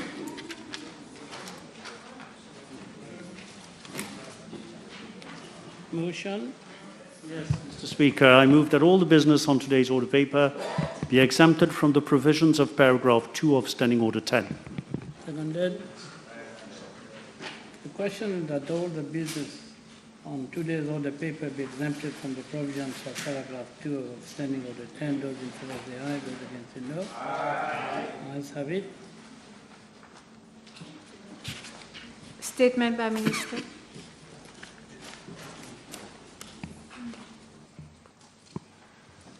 Mr. Speaker, sir, with your permission, I wish to make a statement following the demise of Monsieur Serge Lebras. I would like, on behalf of the government, to express my most sincere and heartfelt condolences to the Lebras family. Mr. Joseph Emmanuel Serge Lebras, also known as Serge Lebras, was born on 25th June 1930 in Rose Hill. Regarded as one of the greatest singers in Mauritius, as the icon of Mauritian Sega, Serge Lebras had, with his unique voice, lyrics, and music, redefined Sega itself. And the Sega we know today bears, to a great extent, the imprint of Serge Lebras. He has contributed towards bringing Sega to a different strata of the society. Mr. Speaker, sir, over the course of his career, Serge Lebras forged himself a reputation of being an exceptional singer. His songs are part of the memories of anyone who grew up as from the 60s. Serge Lebras released a collection of albums and singles, and his songs very often were a reflection of our local culture and traditions, flavored with themes ranging from love, social justice, patriotism to unity. His repertoire was very rich, and some of his most famous tracks include Madame Eugène and Maurice Maupetit. Serge Lebras would be called upon for major events and cultural activities. Such was his musical and artistic aura. Recipient of numerous accolades and awards, he also won the National Award in the category of music and songs in the 2018 edition of the National Award ceremony organized by my ministry. His music continued to be so popular throughout the country, which eventually led him to become renowned internationally as well. And during all these years, he had successfully helped to keep alive the various facets of the Sega. Serge Lebras has contributed in his own way to make the Sega typique a UNESCO intangible cultural heritage.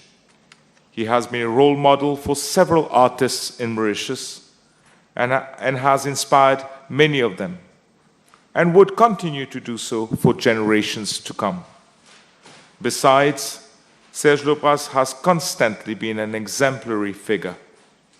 With the demise of Serge Lebras, he lives behind a void, especially in the creative industry, but has handed over to us a unique and invaluable legacy.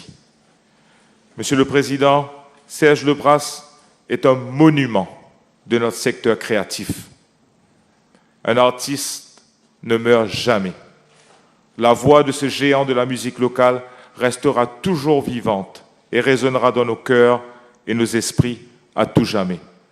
Je vous remercie, Monsieur le Président.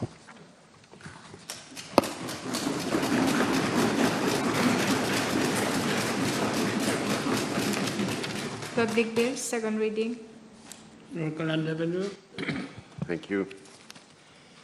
Merci, Monsieur le Président. Mon intervention ce soir s'articulera autour de l'amendement qui a été circulé par l'honorable ministre de l'Environnement et notamment sur l'amendement à la clause 2 du projet de loi. Alors, voyons ce que la clause 2 disait à l'origine.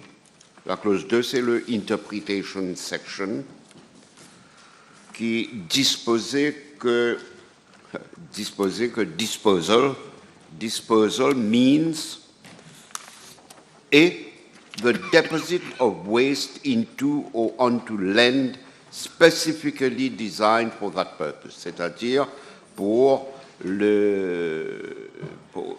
les transfer stations ou les landfills, or incineration of waste without energy recovery.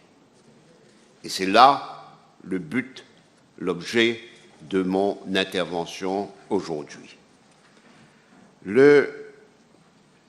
En d'autres termes, c'est un petit peu ambigu finalement ce qui est écrit, mais en d'autres termes, il semblerait que partout où on mentionne disposal dans le projet de loi, ça exclut waste to energy.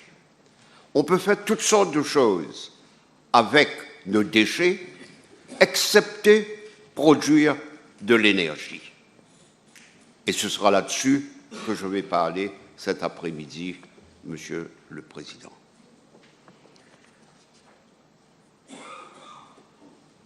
Le projet de loi, donc, avant l'amendement, implique qu'il n'y aura pas de valorisation énergétique sur nos déchets. Et tout à l'heure, on verra ce qui se passe effectivement avec nos déchets. Mais maintenant, il y a un abordement qui est mineur dans le contexte du projet de loi, mais qui a toute son importance. Cet amendement, c'est d'enlever les mots « without energy recovery ». C'est que maintenant, disposer des déchets implique également « waste to energy ». Et c'est là-dessus que je voudrais en parler aujourd'hui. D'abord, pour mieux cerner notre discussion, peut-être que ce serait bon de voir quelques dispositions de ce projet de loi dans le contexte de l'amendement.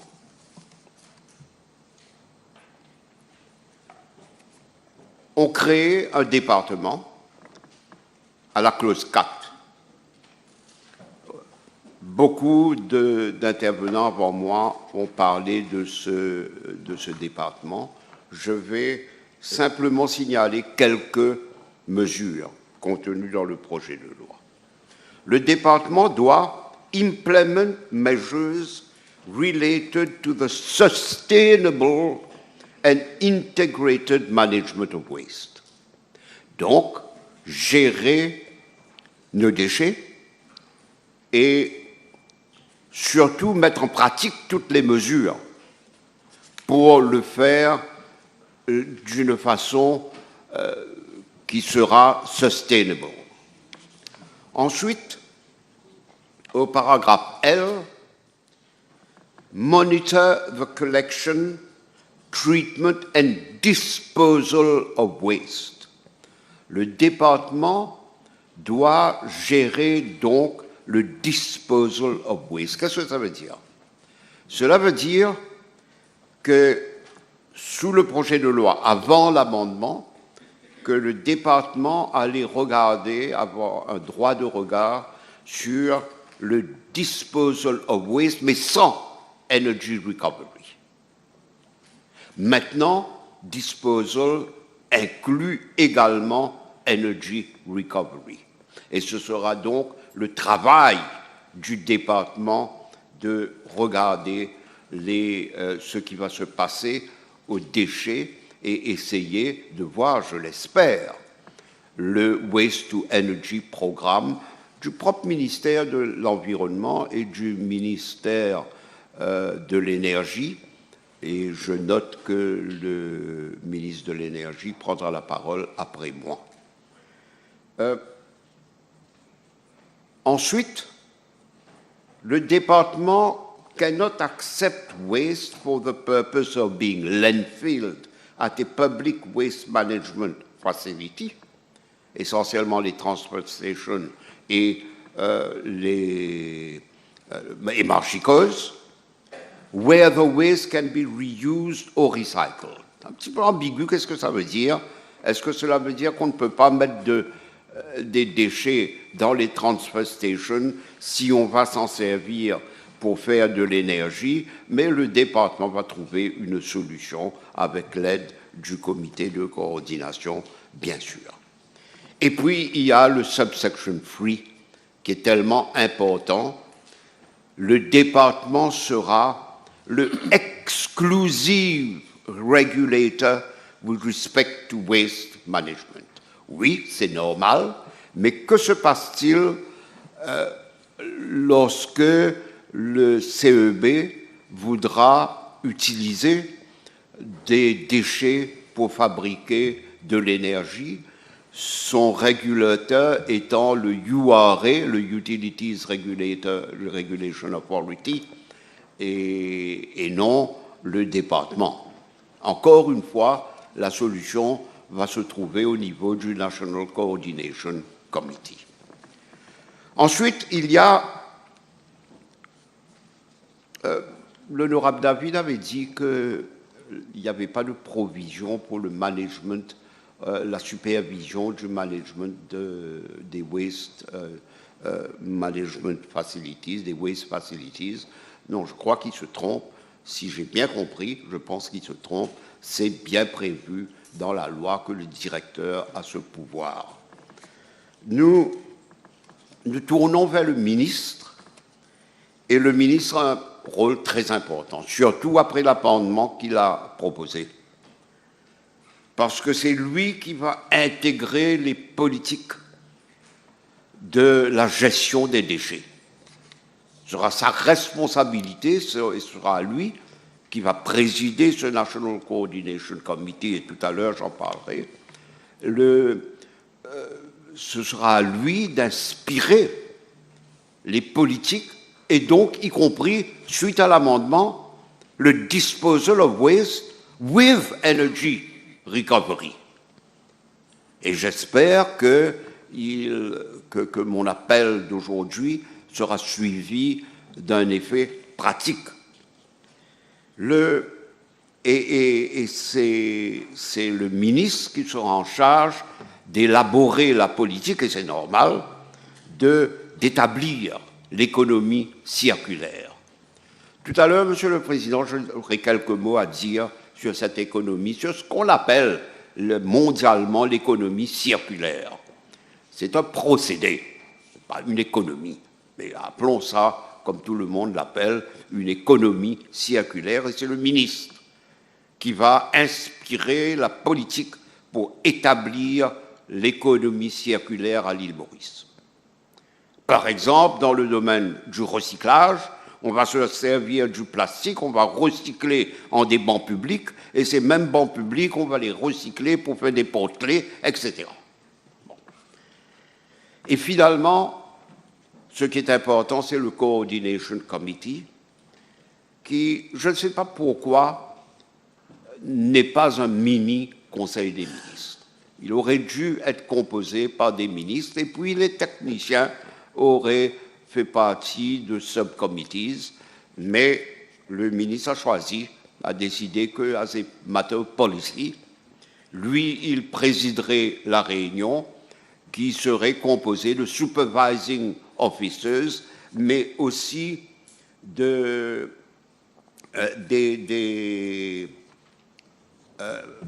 officers of any institution qui pourraient être cooptés, et je pense évidemment au Central Electricity Board, si jamais cet amendement est suivi d'un effet pratique. Et ce Coordination Committee a un rôle extraordinaire, parce que c'est ce comité qui va intégrer la politique des déchets à Maurice. Et entre autres, coordonner et établir une coopération entre les départements du gouvernement, les autorités locales, les collectivités locales, très important parce que ce sont eux qui vont collecter les déchets et les jeter quelque part, et other institutions engaged in waste management, circular economy projects and programs. Ben, ça veut dire y compris le CEB qui gérerait le Waste to Energy Facilities. Les propriétés sucrières aussi, puisque aujourd'hui les propriétés sucrières convertissent les déchets de la canne, la bagasse, en électricité. Ils utilisent pour rouler leur propre usine et aussi pour envoyer sur le réseau du CEB.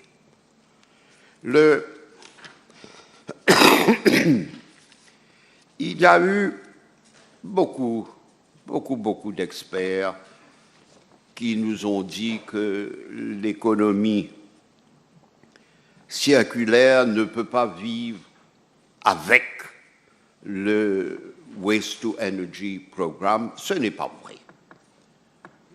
Dans tous les pays du monde, et on peut prendre Singapour, où on composte, on fait du recyclage, on fait du landfilling et on fait de l'énergie avec les déchets. C'est une pensée assez sclérosée. Et c'est archaïque, c'est dépassé maintenant. Maintenant, on ne parle plus en termes d'économie circulaire without energy recovery. Ça n'existe plus, ça. Mais je ne sais pas comment c'est arrivé à trouver son chemin dans le projet de loi, et je félicite le ministre qui vient avec cet amendement pour enlever cela de de la pensée universelle établie au niveau de son ministère. À Singapour, ils ont un National Environment Agency qui fait à peu près le même travail que notre département va faire, et ils n'ont aucun problème à faire du compostage, du recyclage et de l'énergie en même temps. C'est bon de prendre Singapour comme exemple, parce que c'est un pays qui a la moitié de la superficie de Maurice, mais une population 5 fois plus grande que Maurice et génère 7 millions de tonnes de déchets tous les ans. Nous générons 500 000 de tonnes qui vont à Marchicose et un surplus qui va autre part. Ils ont 4 waste-to-energy plants, power plants. Il y a 4 stations en plein centre de Singapour.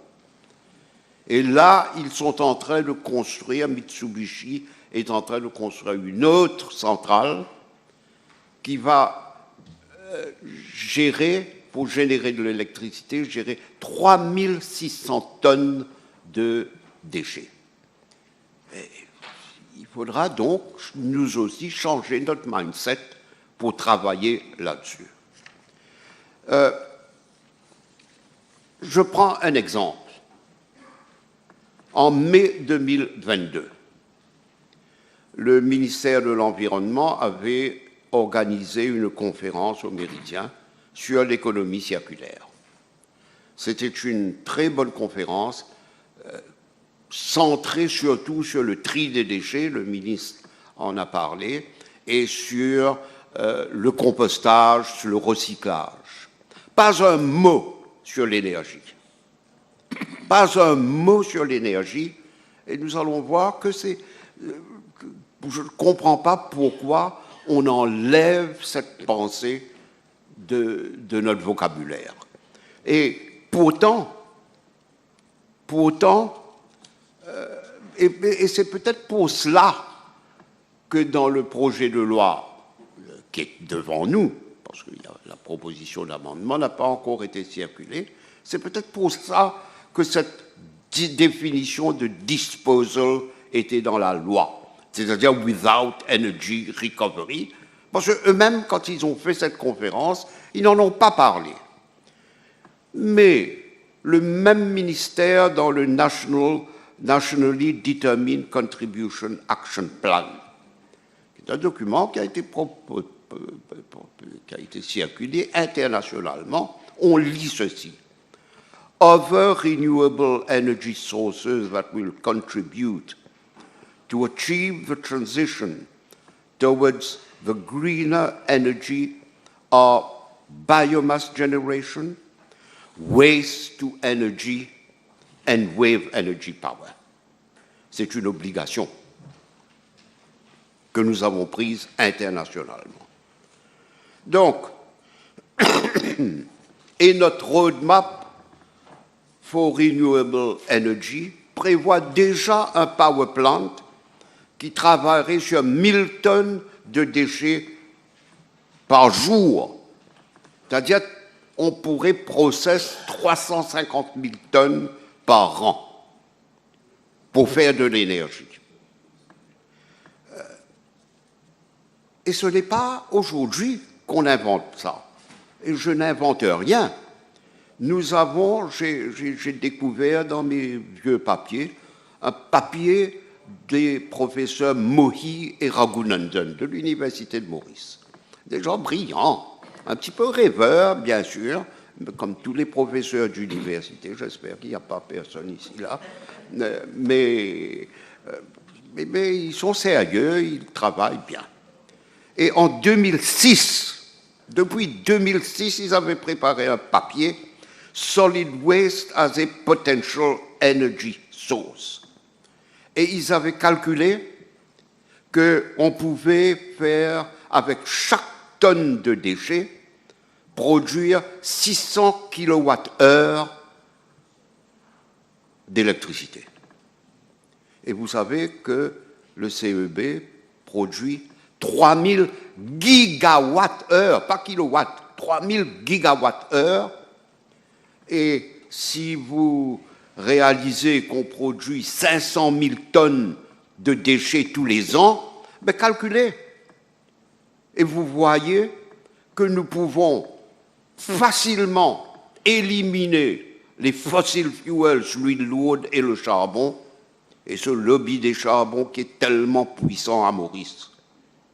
Les éliminer avec nos poubelles que nous ramassons une fois par semaine, je crois, enfin, parfois une fois par mois, mais ça c'est autre chose. Et je voudrais prendre l'exemple de Singapour encore une fois. Une des plus vieilles power plants, c'est Senoko. Senoko est dans le centre de Singapour. Depuis 1992, imaginez-vous, il brûle 2100 tonnes de déchets par jour et ils ont une capacité de 2 fois 28 mégawatts. Sans aucun problème de pollution, de rien, parce que la technologie est tellement avancée aujourd'hui. Voyons le problème mauricien. Le problème mauricien est finalement extrêmement simple.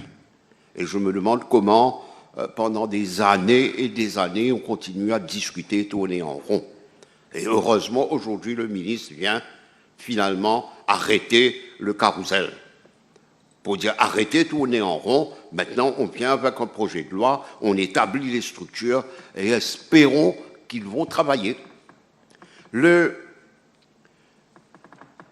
site de Sotravic nous dit que Marchicose reçoit 1100 tonnes par jour.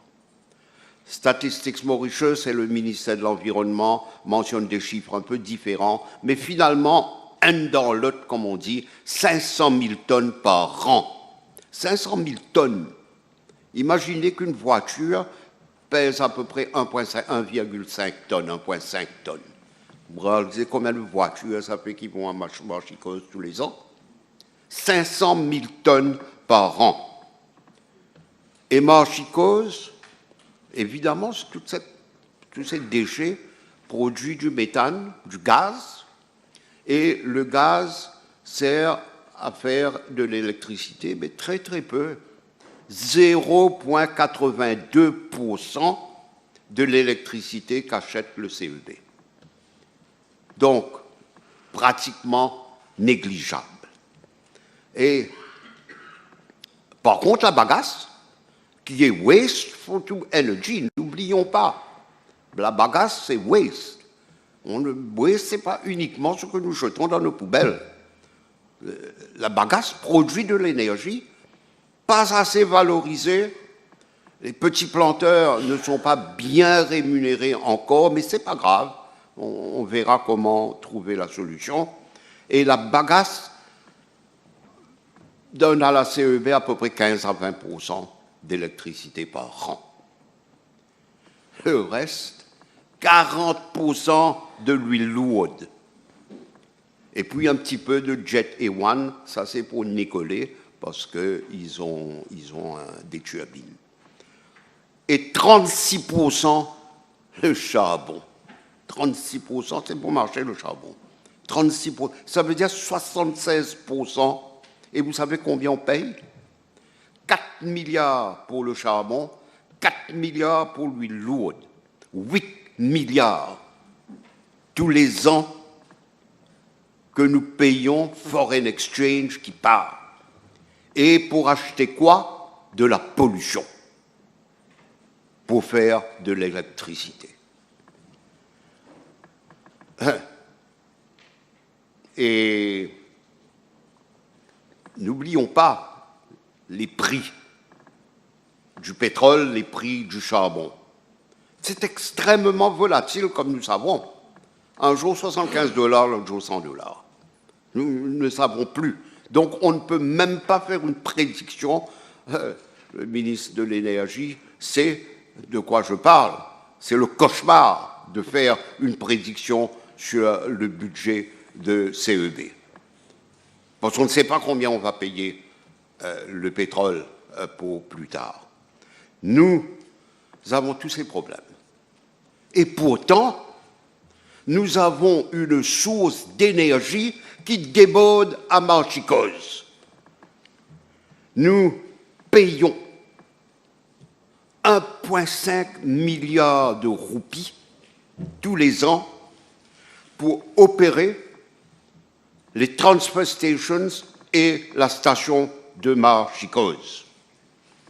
Peut-être que le ministre pourrait nous donner des chiffres, combien on paye le transport pour transférer les déchets jusqu'à Marchicose et transférer le leachate. Tout à l'heure, je viendrai sur le leachate de Marchicose à Rochebois Pumping Station. Ça aussi, c'est une aberration qui date de 1997.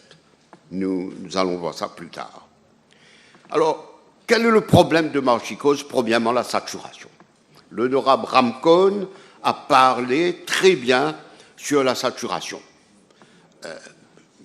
Il a bien étudié ce problème de saturation, il nous a bien éclairé sur la saturation, et l'honorable David aussi, et d'autres intervenants. Et ça, c'est extraordinaire. Je crois qu'il n'y a qu'à Maurice qu'on a des solutions pareilles. Marchicose est saturé. Vous savez, à Singapour, le landfill qu'ils ont à Sumacao qui est une île, sera saturé en 2035. Depuis maintenant, ils sont en train d'essayer de résoudre le problème. Nous, Marchicose est saturé depuis longtemps, et maintenant, enfin non, depuis quelque temps. Quelle a été la solution proposée? Parce que la compagnie Beauvallon ne voulait pas louer encore d'autres terrains pour étendre, pour élargir Marchicose. Alors, c'est mieux de lire ce que je lis sur le website du ministère. Et le ministre, peut-être, pourrait demander à ses fonctionnaires de regarder ce qu'ils écrivent.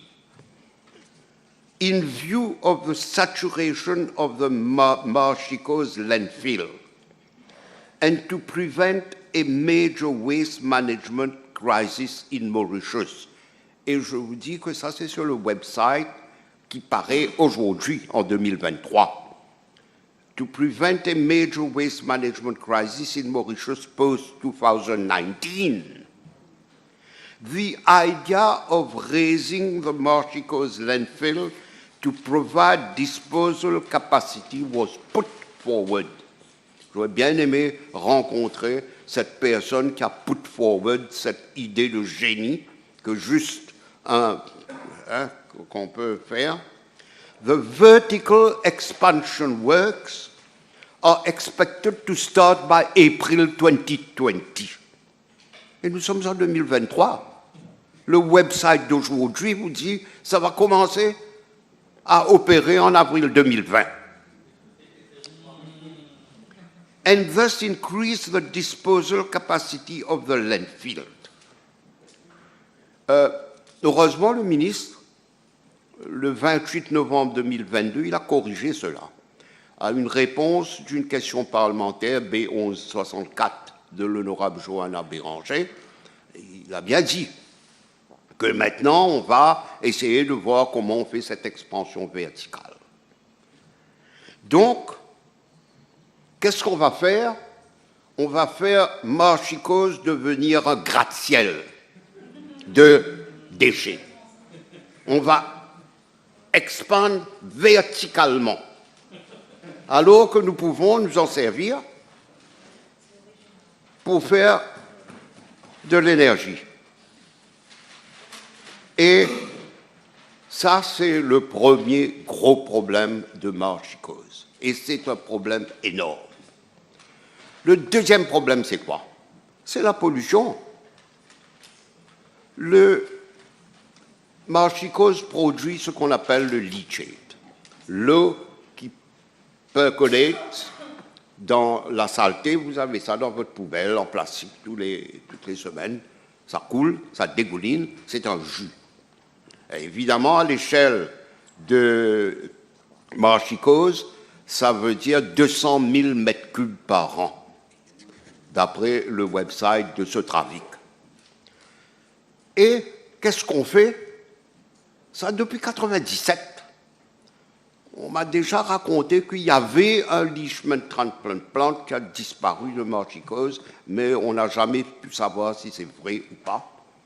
Toujours est-il qu'un camion prend ce leaché depuis Marchicose. Et je crois que les députés du numéro 11 savent bien de quoi je parle. Ils prennent ce leaché, ils traversent tout le pays, 97 km, ils roulent jusqu'à Rochebois, où ils jettent ce leaché dans le treatment plant qui finalement va se terminer dans l'eau.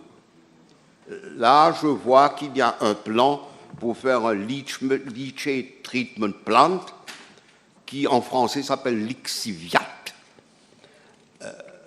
qui va pouvoir traiter ce leachate sur place et produire de l'eau de bonne qualité pour l'irrigation et même pour jeter dans la rivière Lachaux et l'autre rivière qui passe tout près de Marchicose.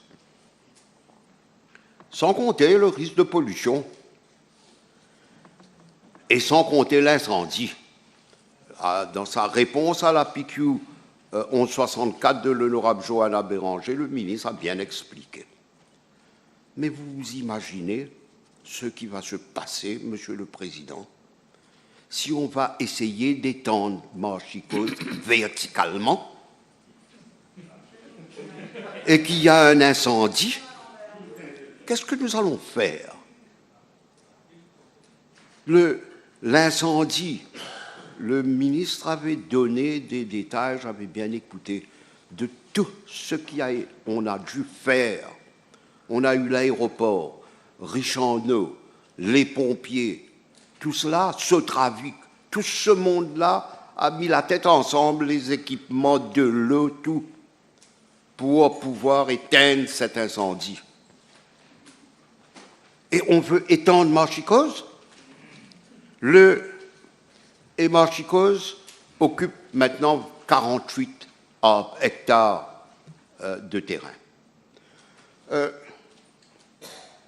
Au lieu de faire ça, pourquoi demain même on ne commence pas à envisager, comme ça se fait partout, dans le centre de Paris, il y a au moins 4 power plants qui transforment les déchets en énergie électrique.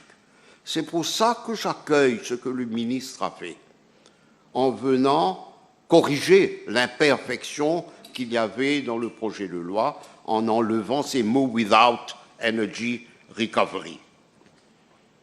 Nous, le ministre l'a bien dit, nous allons établir l'économie circulaire,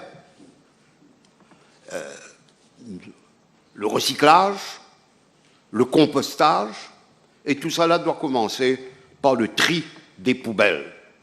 Il faudra commencer à apprendre à avoir une poubelle bleue, une poubelle jaune, une poubelle non rouge, oui, une poubelle rouge aussi, pour mettre tous les rouges dans les poubelles de l'histoire peut-être. Et donc on va mettre les 3 poubelles, il faudra trier les déchets, et pour cela éduquer la population mauricienne. À La Réunion, ils sont encore en train d'éduquer les Réunionnais. Il ne faut pas oublier, nous avons des mentalités insulaires chez nous. Et c'est un gros problème. Ce ne sera pas fait aujourd'hui ou demain. Ensuite, faire du compostage. Combien de tonnes nous allons faire? Et pendant ce temps, qu'est-ce que nous allons faire? Étendre Marchicose. Parce que nous allons crouler sous les déchets. Mon appel, ce n'est pas un appel, c'est plus qu'un plaidoyer, c'est une supplication que je fais. Mettons immédiatement nos énergies à ce problème pour transformer nos déchets en énergie.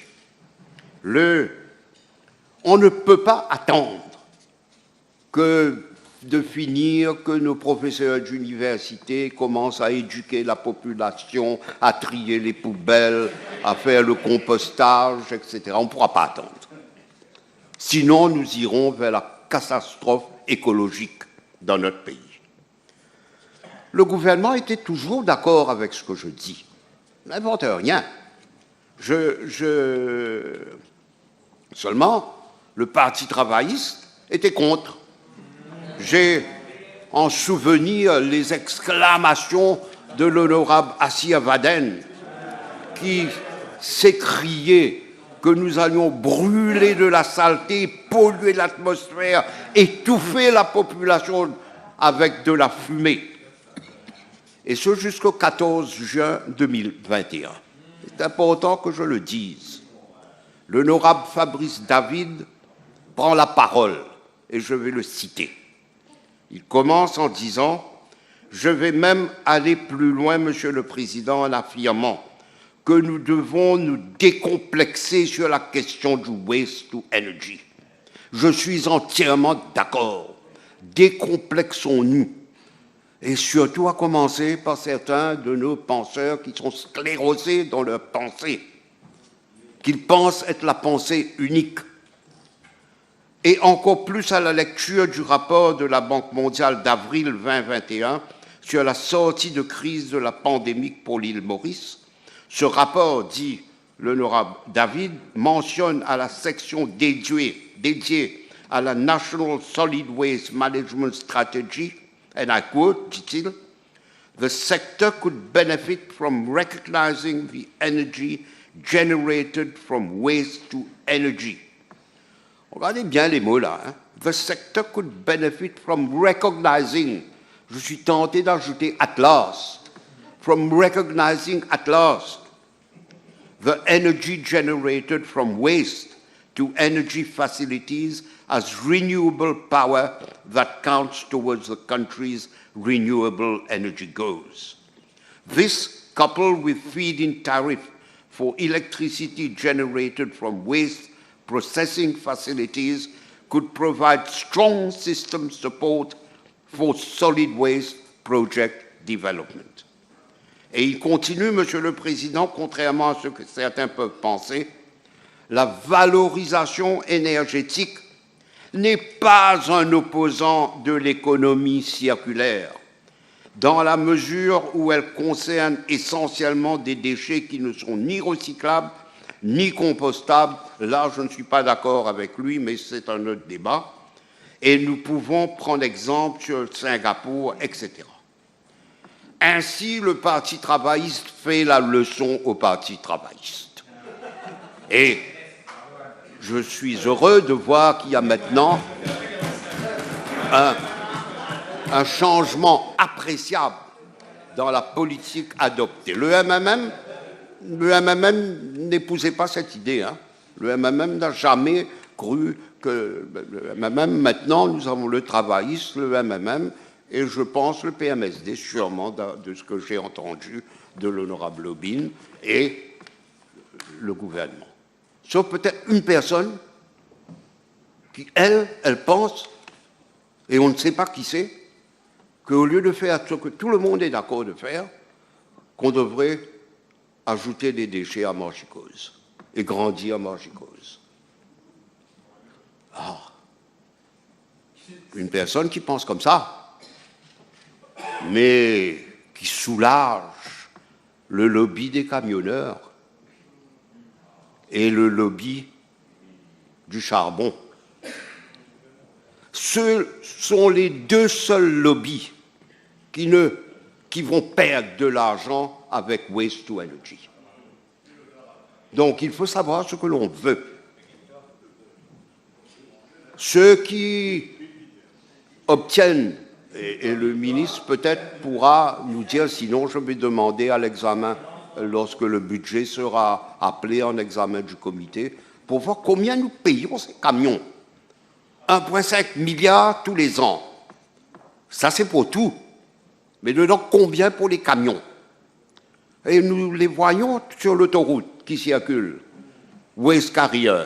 On ne réalise pas, ils font des accidents au moins une fois par mois. Un de ces camions fait des accidents. Et le lobby du charbon, n'en parlons pas. Alors, c'est pour ça que je vais conclure, Monsieur le Président, que j'accueille favorablement l'amendement du ministre et le projet de loi de son ensemble. N'ayons pas de crainte, comme les organisations non gouvernementales ont, de bonne foi sur les risques de pollution. La technologie est bien établie, bien rodée. Nous n'avons aucun problème. Dans le centre de Paris, dans le centre de Singapour, à Shanghai, en Australie, partout c'est fait, excepté à Maurice. Donc, je conclus en disant une chose. Maurice a été le pionnier dans la conversion des déchets agricoles en énergie. En 1957, Saint-Antoine est la première usine à convertir de la bagasse à l'électricité et qui vend cette électricité au CEB. 57. Dès 1961, d'autres usines rentrent dans ce programme et commencent à produire 15% à peu près. Et aujourd'hui, nous sommes à 15-20%. J'ai déjà parlé de ça. Et aujourd'hui, nous sommes allés une étape plus loin. La paille canne, la paille de canne, qui est une tranche, qui est également un déchet agricole. Le ministre de l'Agriculture, c'est très bien quel est le problème de ce cane trash. Là aussi, on commence à utiliser du cane trash pour faire de l'électricité qu'on vend de la CEB. Très peu, très peu, minime, 0,1% peut-être. Mais ça se fait. Donc, progressons. Peut-être que je peux conclure sur ce qui s'est passé en Allemagne il y a une semaine.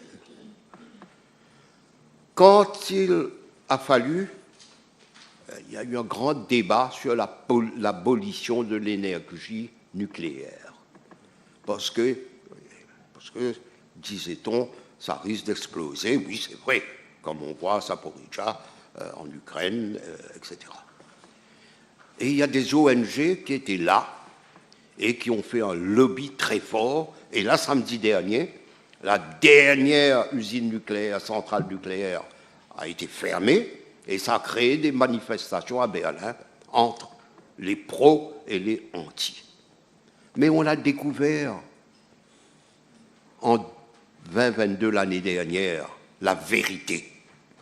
La vérité, c'est qu'il y avait un ancien agent de la Stasi, M. Matthias Warnig, qui lui avait infiltré les ONG et le gouvernement allemand parce qu'il voulait faire Nord Stream, c'est-à-dire le gaz russe, entrer en Allemagne. C'est ainsi que l'Allemagne a aboli le nucléaire pour devenir l'esclave de la Russie, l'otage de la Russie. Et c'était le chancelier Schröder qui était devenu le chantre de l'abolition du nucléaire en Allemagne. Tout de suite, après son remplacement par Angela Merkel, Schröder devient directeur de Nord Stream à Russie et Roosevelt. Et là, l'année dernière, l'Union européenne lui a dit qu'il serait sur la liste des sanctions s'il ne démissionnait pas, et il a démissionné. Et M. Warnig, qui était devenu CEO, a dû démissionner lui aussi. Lui, il est sur la liste des sanctions internationales depuis longtemps. C'est pour ça que je dis, faisons bien attention. Ne tombons pas facilement dans les pièges. Et puis venir dire pollution, pollution, et trouver toutes sortes de grandes thèses. Il y a des travailleurs de l'ombre, et dedans, dans ce secteur plus qu'autre part, qui ne veulent pas que nous fassions la conversion des déchets parce que leurs intérêts sont menacés. Et il faut mettre fin à cela. Et l'amendement, le petit amendement 3 mots que le ministre est en train de proposer aujourd'hui à la Chambre va peut-être établir une révolution à Maurice, une révolution qui sera économique, financière et sociale, et qui pourra nous emmener vers un grand avenir. Dans un monde où le changement climatique nous menace, nous, petite île, plus que les autres, nous avons une fenêtre d'opportunité qui s'ouvre à nous, là maintenant. Saisissons-la. Que le ministère de l'Environnement, que ce nouveau département, fasse ce qu'il faut faire, pas pour nous, mais pour nos enfants et nos petits-enfants. Merci de votre attention, Monsieur le Président.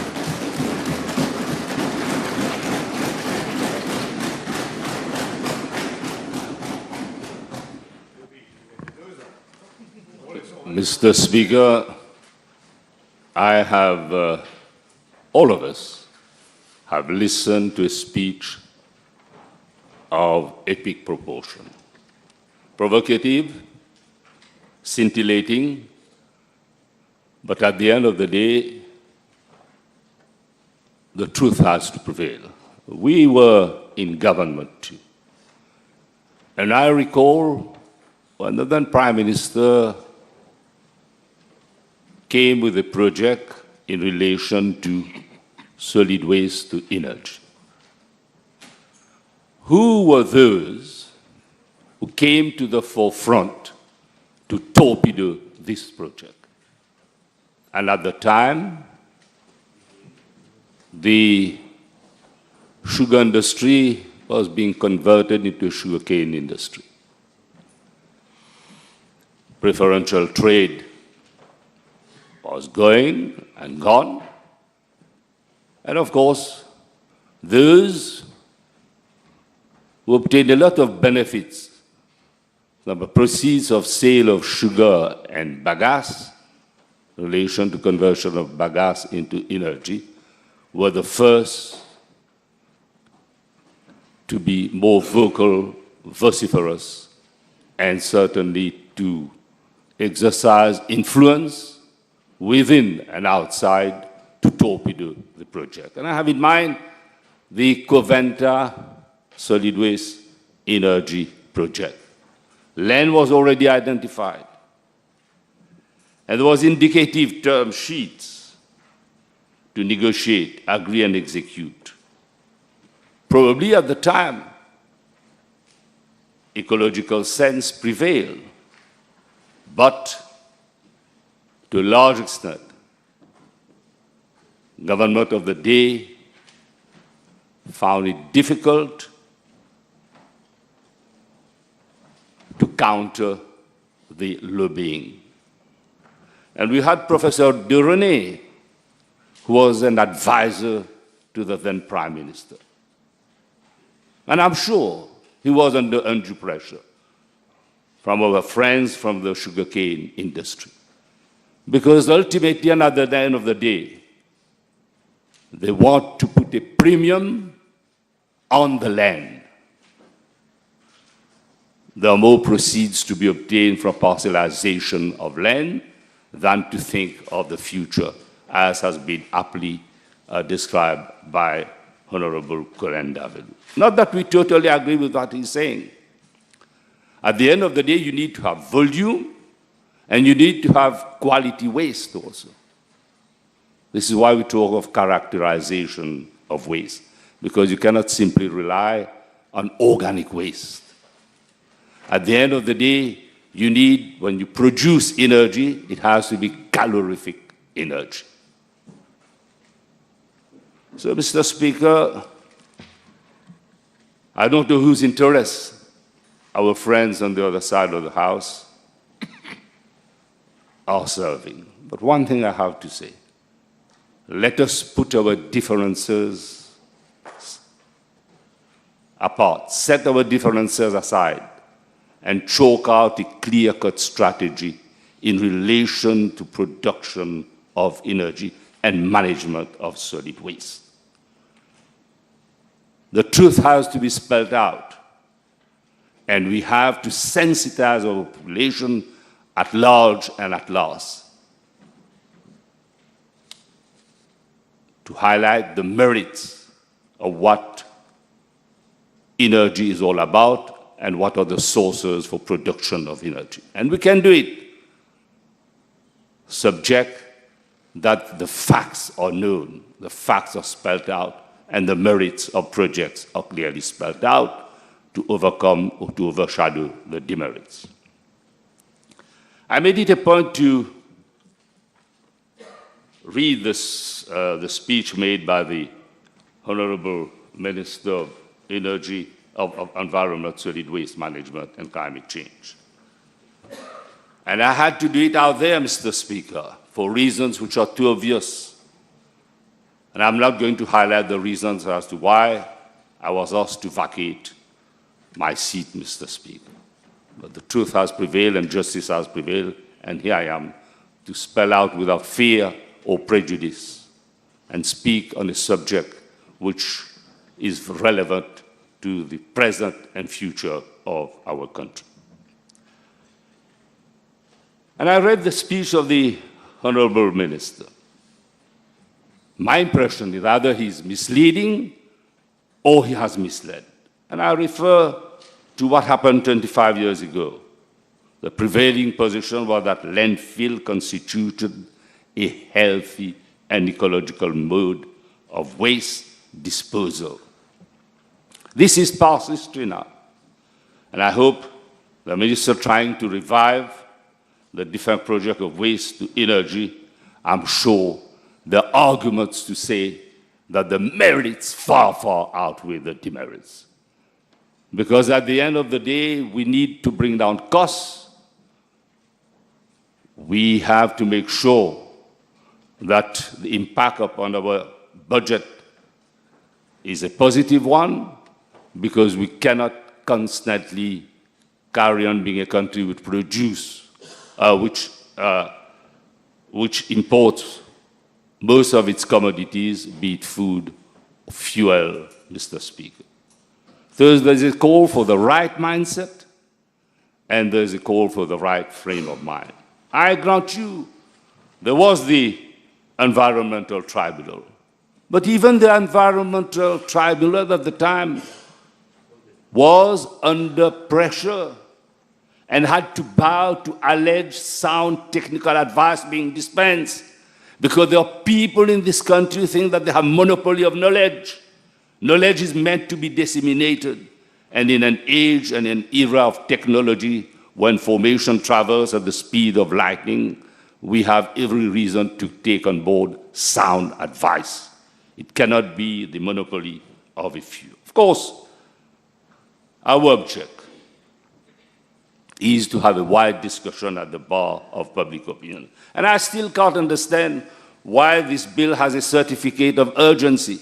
If we want to sensitize the people at large, to highlight the merits of the importance of waste disposal, to inculcate the culture of waste disposal into the minds of our people, the relevance and importance of proper sorting out of waste, and the meaning of receptacles, Mr. Speaker. Today, environmentally advanced countries have abandoned landfill because it has been discovered that it is neither healthy or an ecological mode of waste. Even incineration is not the alternative. But we have to look, as I've stated earlier, if the waste characterization exercise has shown that 50% of waste generated by the country is organic, then incineration should be ruled out as a primary source of disposal. It is true that contrary to Singapore, which is much smaller than us, but has a bigger population and can sort out its waste appropriately, because the people have been inculcated with the values of sorting out of waste. It is true that matters are less arduous, notwithstanding the fact that they've harnessed the appropriate energy. But charity starts at home before we can dream. And I will impress upon the minister, notwithstanding that the speech, his second reading speech, is a speech with a litany of proposals. But as I've said, charity starts at home, and let us see what is happening on our doorstep, as long as we don't throw the rubbish on somebody else's doorstep, Mr. Speaker. And I have in mind, of course, constituency number 18, la Ville des Fleurs. But the environment n'est pas sain. It is not a few potted plants along Hillcrest Avenue which will save the day for the minister. And as they say, if you want to deliver a minister, good deed begins in front of one's doorstep. Keep it clean and tidy. But the minister is answerable to the residents for untidiness of the town. Collection of garbage of solid waste is of a big scandal in Belrose, Catterbourne. Did the minister say collection of rubbish by scavenging lorries will be on different days because the fleet will be equipped with receptacles for proper segregation of solid waste? Mr. Speaker, let us come back to la Ville des Fleurs, where the risk that we will end up with the petals of dust is very likely if corrective measures are not taken. And there's a public outcry in Belrose of Catterbourne over garbage collection. Most of the newly acquired fleet of lorries purchased at exorbitant prices have broken down. And my friend, the Minister of Local Government, is a privileged resident of the constituency. But for God's sake, don't sell dreams over circular economy when you're going in circle, ministers. This is the regime which behaves like square pegs in round holes. Mr. Speaker, I'm of the view that this bill, as I've said, should have been ventilated more widely and for a longer period among stakeholders, NGOs, and the general public. But the minister has chosen, as I've stated earlier, a certificate of urgency. When we are yet, of course, to inculcate new values into the minds of our people. But then let us turn our attention to massacres, which would be the landfill of last resort. And I agree with Honorable Colin Davila. I was member of that constituency since 1987 to 2014. Of course, I lost, and I had to bow to the will of the electorate for good measure or bad measure, but they still want me over there. You know that, Honorable Bola. And he acknowledges. But, Mr. Speaker, the people living close to the landfill had to be relocated elsewhere for reasons spelled out clearly by Honorable Colin Davila. I'm not going to highlight the health problems which many of them had. Earlier, there was a question in relation to renal transplant. Do you know that one of the causes of renal diseases was precisely due to polluted to the polluted environment of marshes. And they have conducted studies and found out that there were heavy metals, and these were largely responsible. But as of now, what is our other concern? If there's no proper sorting out of solid and hazardous waste collection and construction of new cells in marshes, release of gases from toxic waste can turn the landfill into a towering inferno or bomb blast. Honorable Colin Davelu was talking of vertical integration when there is hardly any space and the odor being emitted is felt all over constituency number 11. And yet, government is acting irresponsibly. But then what can we expect from a flawed government but decisions which are irrational and irrelevant, irrespective of consequences to the health of inhabitants of the region? The complex issue of massacres, if we don't want it to be a bomb blast, the complex issue of massacres landfill needs to be dealt with utmost urgency. And I've been appalled to read from the audit report just published last month that because of the failure of the Ministry of Environment, Solid Waste Management and Climate Change to proceed timeously with the relevant procurement exercise for the operation of Marshall's landfill, 59-month contract with the contractor has been extended to an incredible and horrendous additional period of 52 months. So where the vision? Instead, it's renewal of contract on a month-to-month basis, with the consequence that government is neither here nor there, but it is the taxpayers who have to fork out the money. The Solid Waste Management Division of the Ministry actually awarded a contract for the construction of Cell 7 and for the operation and maintenance of Marshall's landfill to a specific company for the period January 2014 to November 2018 for the sum of more than 1,600,000,000 rupees. And the above contract was subsequently extended 4 times over the period December 2018 to June 2021 at an additional cost of almost 395 million rupees. Further, 3 successive emergency contracts totaling almost 650 million rupees have been awarded to the same contract in respect of the period of July 2021 to March 2023.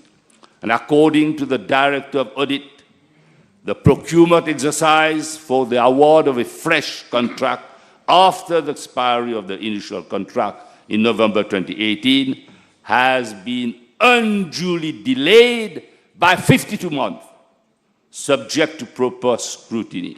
If the contract has to be allocated, let the exercise be conducted in transparency. Why the delay? Who are the beneficiaries of the delay? Mr. Speaker, either we leave and adopt policies which are transparent, leave with policies which are transparent, or certainly we encourage a culture of opacity. And this government is encouraging a culture of opacity, Mr. Speaker. And this is the fallacy that they have to live with. And horrendously, Minister, the total contract value has been increased from an initial sum of 1,590,000,000 rupees, 1,590,000,000 rupees, to an incredibly high amount of 2.7 billion rupees, Mr. Speaker. Shockingly, the Minister of Environment and Solid Waste has told the National Audit Office that 4 extensions to the contract from December 2018 to 30th July 2021 and 3 consecutive emergency contracts from 1st July 2021 to 31st March 2023 were due to delays in the procurement exercise. But where is the procurement exercise? As I say, who are the ultimate beneficiaries when tenders are not called for? And who are those who have to fork out that money? I've said it. It is the taxpayers, Mr. Speaker, have to fork out money for reasons which are unjustified because we don't know what is the true cost of the project. But can you believe it? 7 extensions due to the delays in the procurement exercise. So where the procurement exercise? We seek it here, we seek it there, it's neither here nor there. Probably in the past ended up in the pocket of some of our friends sitting on the other side, Mr. Speaker. The House will be appalled to know that as of 26 January 2023, the revised bidding documents were still not finalized, and according to the National Audit Office, there is possibility of further extension in contract with the existing company. Mr. Speaker, we are yet to sort out waste from our own kitchen. We are yet to sort out waste from our own kitchen. But what about the hundreds of scrap vehicles which are dumped on wasteland, roadsides, public places? It is now 5 years since it has been proposed to set up a scrapyard in Mauritius for depollution, dismantling, and recycling of end-of-life vehicles, and to provide suitable storage areas for the recyclable parties. We have still to see the scrapyard. I know the minister did make mention of giving thought to the setting up of the scrapyard. But time is telling, and time is of an essence. Mr. Speaker, incidentally, the integrated waste management and circularity principles to be found in Clause 14 of the bill are already encompassed in the solid waste management strategy and action plan with special focus on resource recovery, which was adopted before the last general election. And I do hope that the Honourable Minister will have the courage to table the strategy and the action plan. This plea was forcefully made by my friend Honourable David in his intervention. And in the budget 2019-2020, provision was made for the elaboration of a national environment policy, strategy and action plan, and he has done nothing about this to this day. For more than 3 years of his mandate now, we have seen nothing of the national environment policy, strategy and action plan. Why? I will come to the old waste from one disaster, from hazardous to different solid waste, the capsize, Mr. Speaker. After the mismanagement of Wakashu by this disastrous regime, especially from the 25th July 2020, when the vessel went aground on the reef of southeastern coast of Mauritius, to the 6th August 2020, when the oil spill occurred. Reasons which would have it that he should have resigned or been revoked. It was the biggest environmental disaster with solid, hazardous, reusable recycling waste, Mr. Speaker. This is what we call waste in one, and you name it, it's there. Mr. Speaker, unfortunately, this minority government, minority because more than 63% of the voting population voted against this government at the general election. This minority government has no shame, and the Honourable Minister is still in office. In India, George Fernandes, Minister for Railways, resigned after the train was derailed with catastrophic consequences. Recently, at the end of the month of February this year, the Greek Transport Minister resigned after a train crash. Today, the Honourable Minister of Environment, Solid Waste Management and Climate Change is coming before this House with a piece of legislation the Waste Management and Resource Recovery Bill with the hallmark of the shameless government, the hallmark of opacity. Documents, unfortunately, not readily available in the country, but when it so happens that they are available, the government has developed an irresponsible and despicable culture of opacity. One here just has to look at a few examples. On the 11th of April 23, in his second reading, he informed the House that bid exercise for installation intégrée du traitement des déchets would be launched in November 2022 and closed by the 14th of April 2023. But the tender exercise has been extended. Is it deliberate? Doubt lingers as to whether special or differential treatment would be allocated to specific bidder or the extension is due to unresponsive bidding.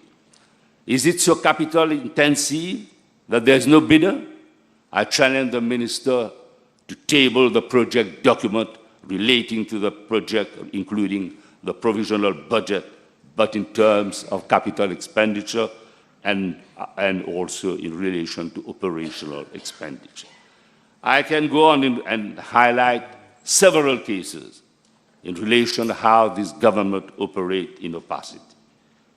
But let me come back to the Solid Waste Management Strategy and Action Plan prepared by the previous regime and the same regime with special focus on resource recovery, and this has been concealed from our country. To understand how scandalous the opacity of this government can be, I will just make another quick reference to Wakashu. The Honourable Minister and the Prime Minister, for that matter, have not told the nation that the Wakashu was the biggest 1% of all vessels in the world.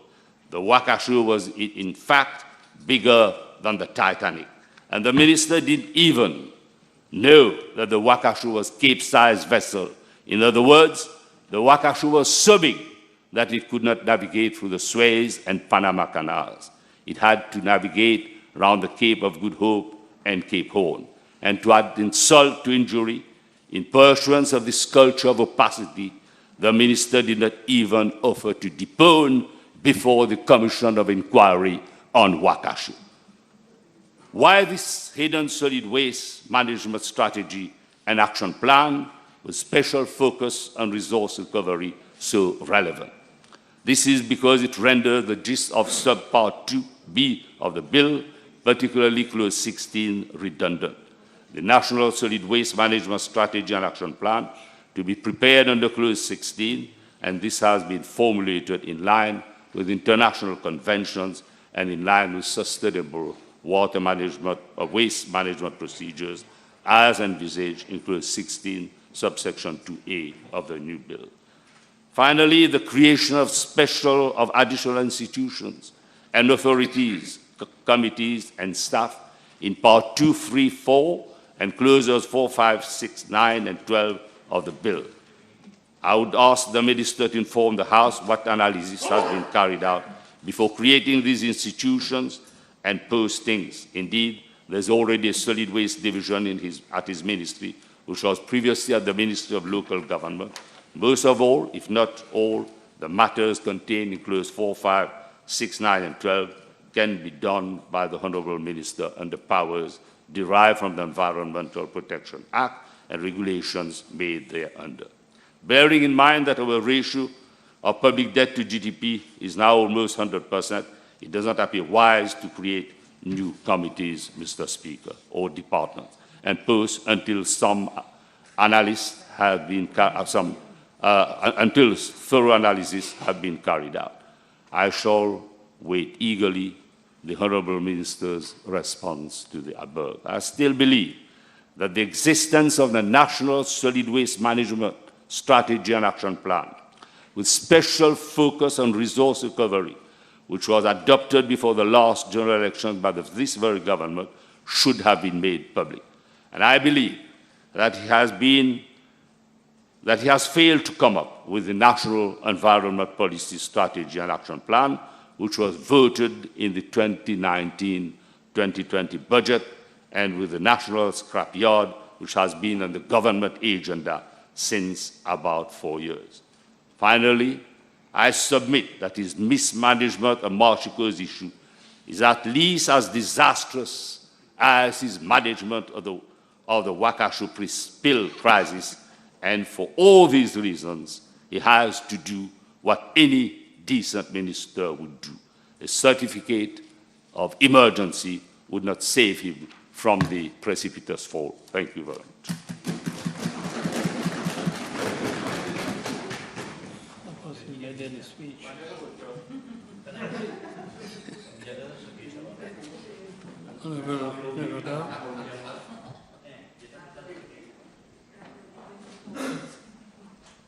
Ten minutes.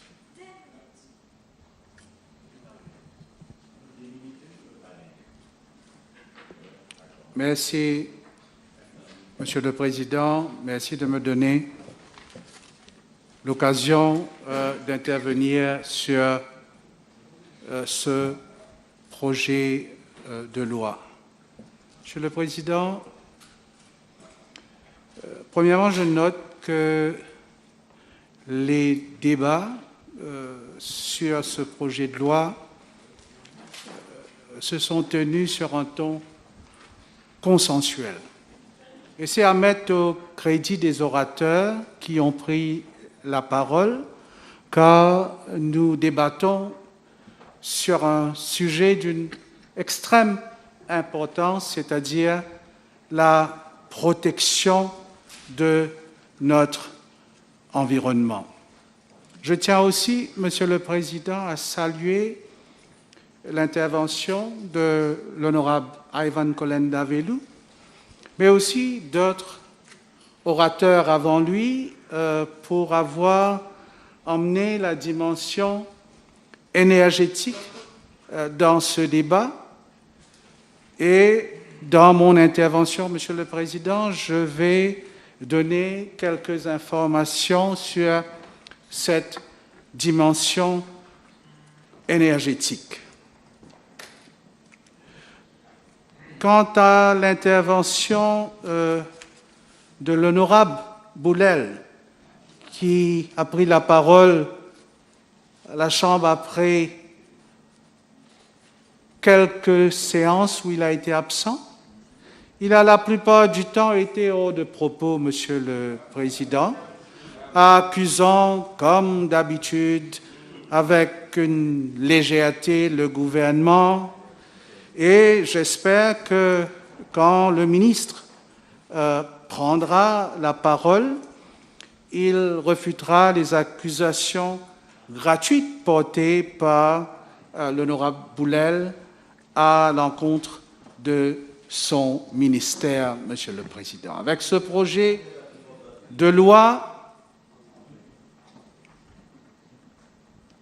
notre pays se donne plus de moyens pour faire face aux défis liés à la protection de notre environnement. Le Waste Management and Resource Recovery Bill apporte des solutions légales, administratives et opérationnelles afin de régler notre gestion de déchets. Et, Mr. Speaker, sir, I fully welcome and support the bill. Et ce projet de loi, Monsieur le Président, concerne tous les citoyens de ce pays, les autorités aussi qui sont concernées par le ramassage d'ordures et le traitement de déchets, mais aussi le secteur privé. Il est malheureux de constater qu'au quotidien, l'humain continue à polluer et à produire de plus en plus de déchets. Et c'est un fait, Monsieur le Président, que depuis la révolution industrielle, notre bien-être se fait aux dépens de la nature. Depuis la Seconde Guerre mondiale, un manque de conscience écologique, une économie en expansion et une évolution démographique rapide sont parmi les éléments qui contribuent à la dégradation de notre environnement. Le constat est triste. Nous avons causé et nous continuons, Monsieur le Président, à causer des gros dégâts à notre planète. Nous subissons aujourd'hui les conséquences à travers le changement climatique qui nous affecte particulièrement en tant que petit État insulaire. Monsieur le Président, il faut le dire et il faut le dire haut et fort. Les grandes puissances mondiales polluent le plus et malheureusement, ce sont les petits États insulaires en développement tels que notre République qui en payent les plus graves conséquences aujourd'hui. Inondations, cyclones intenses, sécheresse, érosion des plages, nous sommes les plus vulnérables sur le plan économique et infrastructurel.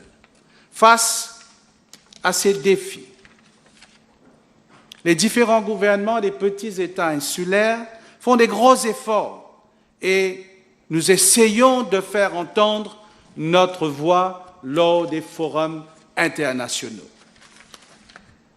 Monsieur le Président, ce projet de loi démontre encore une fois que ce gouvernement prend les mesures afin de mieux répondre au changement climatique.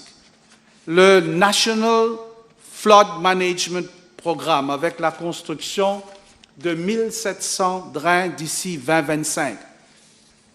Le Land Drainage Master Plan, les 60% d'énergie renouvelable de notre bouquet énergétique d'ici 2030 sont parmi tant d'autres mesures qui sont déjà en chantier. Très bientôt, Monsieur le Président, un Water Resources Bill sera présenté au Parlement pour une gestion beaucoup plus holistique et soutenue de nos ressources en eau. Le Premier ministre, à travers le Conseil interministériel sur le changement climatique, démontre son engagement actif et personnel à cette problématique et à trouver des solutions face au changement climatique. Monsieur le Président, ce projet de loi propose la coordination en différentes institutions gouvernementales afin d'atteindre notre objectif qui est de réduire à 70% les déchets disposés dans les différents dépotoirs à travers l'île. Le ministère de l'Environnement, celui des collectivités locales et celui de l'énergie pourront désormais opérer en synergie afin de mettre en place une industrie de recyclage, de réutilisation et de la production d'énergie à base de déchets. Mais le plus important pour moi, Monsieur le Président, c'est l'adhésion de la population à ce concept d'économie circulaire. Sans le soutien et la contribution de la population et de la jeunesse au projet de recyclage, de tri de déchets, l'économie circulaire restera qu'un projet, Monsieur le Président. Et permettez-moi, Monsieur le Président, comme j'ai la parole, de saisir cette occasion pour saluer l'effort des organisations non gouvernementales à travers l'île qui contribuent grandement à la protection de notre environnement. Et là, je salue plus particulièrement l'engagement de la jeune génération dans ce combat. En tant que dirigeants politiques, c'est notre rôle de mieux préparer l'avenir pour les prochaines générations.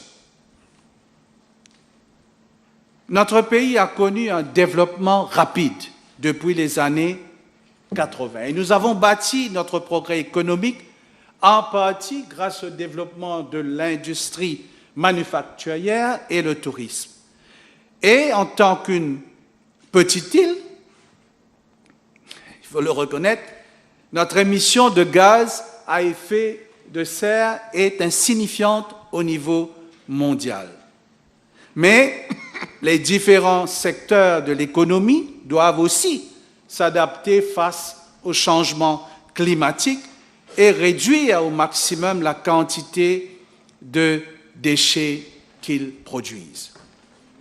Et il est très encourageant de constater, Monsieur le Président, que certaines entreprises manufacturières, mais aussi certains groupes hôteliers ont revu leur modèle de production et de service. Monsieur le Président, en tant que petit État insulaire, nous pouvons être un exemple au niveau international dans notre gestion des déchets face à ce changement climatique. L'économie circulaire est un gros chantier que nous entamons, mais il est primordial que nous réussissions afin de rendre notre pays plus durable pour les générations futures. Et je l'ai dit avant, je le redis, il est impératif de conscientiser notre jeunesse dans l'implémentation de ce projet. Et là, Monsieur le Président, permettez-moi de faire référence à une étude effectuée aux États-Unis, mais aussi en Grande-Bretagne, par le World Economic Forum et publiée en novembre 2022 sur la génération Z. La génération, c'est-à-dire la génération Z, génération qui est née entre 1997 et 2012, et l'un des sujets qui les préoccupe le plus, c'est la protection de notre environnement. Je cite du rapport du World Economic Forum.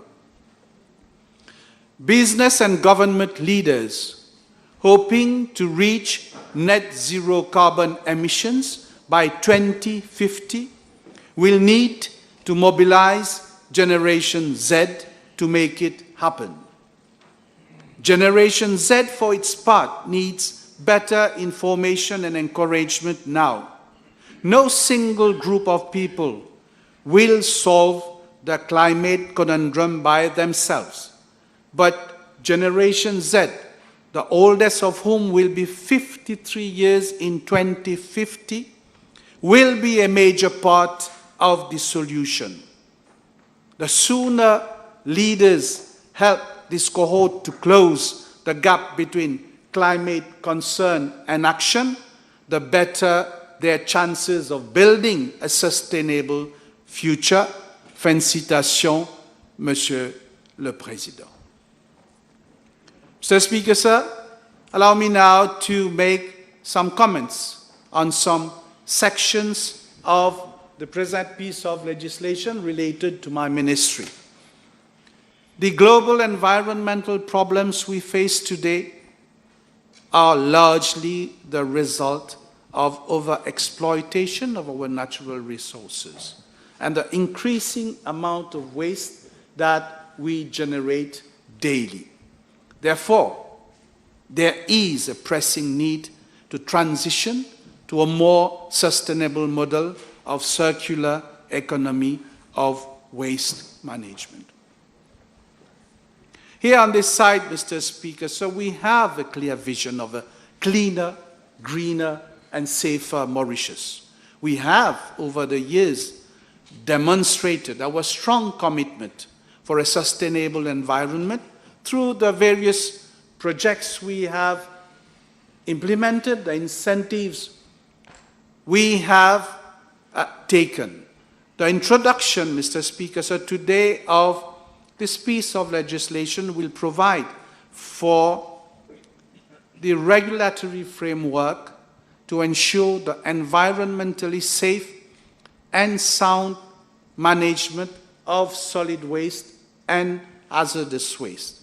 And also, it will, Mr. Speaker, sir, provide for a sustainable waste management system through the adoption of a circular economy, which will mainly focus on waste reduction, waste reuse, material recovery, recycling, treatment, and safe disposal of waste. With this bill, Mr. Speaker, sir, we are taking a firm commitment to leave a better legacy for our future generations. The upgrading of the solid waste management division to a full-fledged Department of Waste Management and Resource Recovery with a dedicated and comprehensive legal and regulatory framework clearly depicts the importance that this government is putting in waste management. This will definitely facilitate sustainable management of waste through the adoption of a circular economy. Mr. Speaker, sir, currently government institutions and local authorities have full responsibility for the collection of waste up to the disposal. To overcome the challenges of climate change, collective actions are required between public and private enterprises and between communities and individuals. Hence, with this new bill, government is prepared to consider private operators in the field of waste management to create new economic opportunities and with a huge potential for job creation. Moreover, inefficient management of waste has a substantial impact on climate change, which is the major threat affecting humanity today. We are being impacted, Mr. Speaker, on a daily basis, and global efforts are being made to implement adaptation and sustainable mitigation measures to combat these effects. The adoption of a national solid waste management strategy and action plan, as proposed in the bill, will bring about a paradigm shift in our way of dealing with waste. Each local authority will be empowered to devise its own strategy and action plan in order to manage waste generated within its administrative area. They will decide on the methodology, the resources required, the quantity, and also on the type of waste, tariffs, and fees. Hence, Mr. Speaker, sir, with the proper handling of waste management, at least 5 impacts on climate change will be addressed. That is, reduction in landfill methane emissions, reduction in industrial energy use and emissions due to recycling and waste reduction, energy recovery from waste, carbon sequestration in forests due to decreased demand for virgin paper, and last, energy used in long-distance transport of waste. Mr. Speaker, sir, my ministry is also engaged in the implementation of adaptation and mitigation strategies to address climate challenges. Our renewable energy actions are primarily guided by the renewable energy roadmap, that is to attain 60% renewable energy in our energy mix by 2030. Now, since 2015, the renewable energy sector has been spearheaded by solar energy and PV installations, with the gradual fall in prices of PV modules on the international market. The capacity of solar PV system installed in Mauritius has reached more than 100 megawatt in 2022 as compared to only 18 megawatt in 2014. Our battery energy storage systems have also been enhanced to cater for such developments. And in order to enable penetration of intermittent renewable energy on the grid, a battery storage system of 18 megawatt has already been commissioned, and an additional 20 megawatt will be commissioned in 2023. Mr. Speaker, sir, my ministry is also promoting renewable energy hybrid facility project, that is REHF. We are actually implementing such projects of the order of 130 megawatt. The power purchase agreements have already been signed, and the facilities will come into operation by October or November next year. Our next renewable energy actions in the near future will target development of wind energy, floating PV, and subsequently offshore renewable energies. And I understand that consultations and discussions on the national biomass framework have progressed and are at an advanced stage. The enhanced promotion of biomass utilization as a source of energy is yet another step in our green transition journey. Mr. Speaker, sir, we are proceeding at a measured pace and in tune with a roadmap which has already defined our priorities and actions. Mr. Speaker, sir, as we speak of the development of conventional as well as innovating and emerging technologies in the renewable energy sectors, the effective and safe recycling and disposal of consumables will be a major challenge in the future. Most solar PV manufacturers guarantee 25 years lifespan for a typical solar panel, after which the efficiency of the panel decreases and same needs to be replaced. Mr. Speaker, sir, let me give a brief overview of the composition of a solar panel. A solar PV panel consists of 76% glass, 10% plastic, 8% aluminum, 5% silicon, and 1% other metals.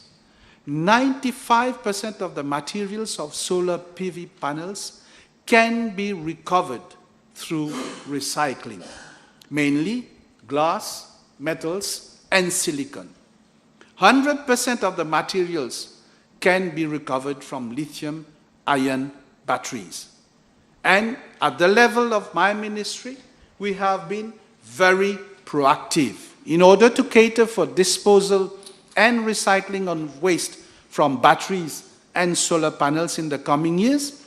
The MARENA, that is the Mauritius Renewable Energy Agency, has been tasked with leading the reflection on this matter.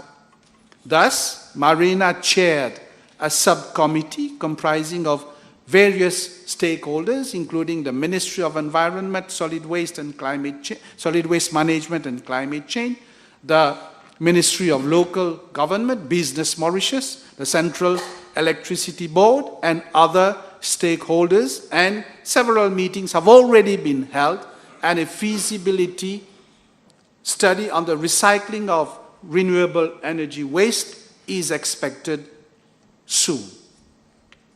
And I therefore welcome the proposal of extended producer responsibility in this piece of legislation, whereby the responsibility of a producer of a product is extended to the post-consumer stage of the product. This will be, Mr. Speaker, sir, of paramount importance on the recycling of electronic waste and other products. Mr. Speaker, sir, my intervention in the House would not be complete if I fail to elaborate on the potential of energy recovery from waste. I've said that earlier, that I will say a few words on that issue. First of all, I wish to say to the House that this process is fully compatible with the concept of circular economy as advocated in the Waste Management and Resource Recovery Bill. Non-recyclable waste has the potential to be converted into usable forms of energy. In fact, Mr. Speaker, sir, the Renewable Energy Roadmap, which has been elaborated in consultation with the Ministry of Solid Waste Management, does provide for the renewable energy from waste, that is, waste to energy power plant, by the horizon of 2029. Such technologies can displace the use of fossil fuels to generate electricity while having, at the same time, limited carbon footprint and greater efficiency levels. Unfortunately, and traditionally, Mr. Speaker, as I stated earlier, waste to energy has been associated with incineration and emission of toxic gases. However, Mr. Speaker, there have been substantial development in these technologies over the past years, most of which have sought to address, to different degrees, issues such as efficiency, the impact on our environment, and the cost.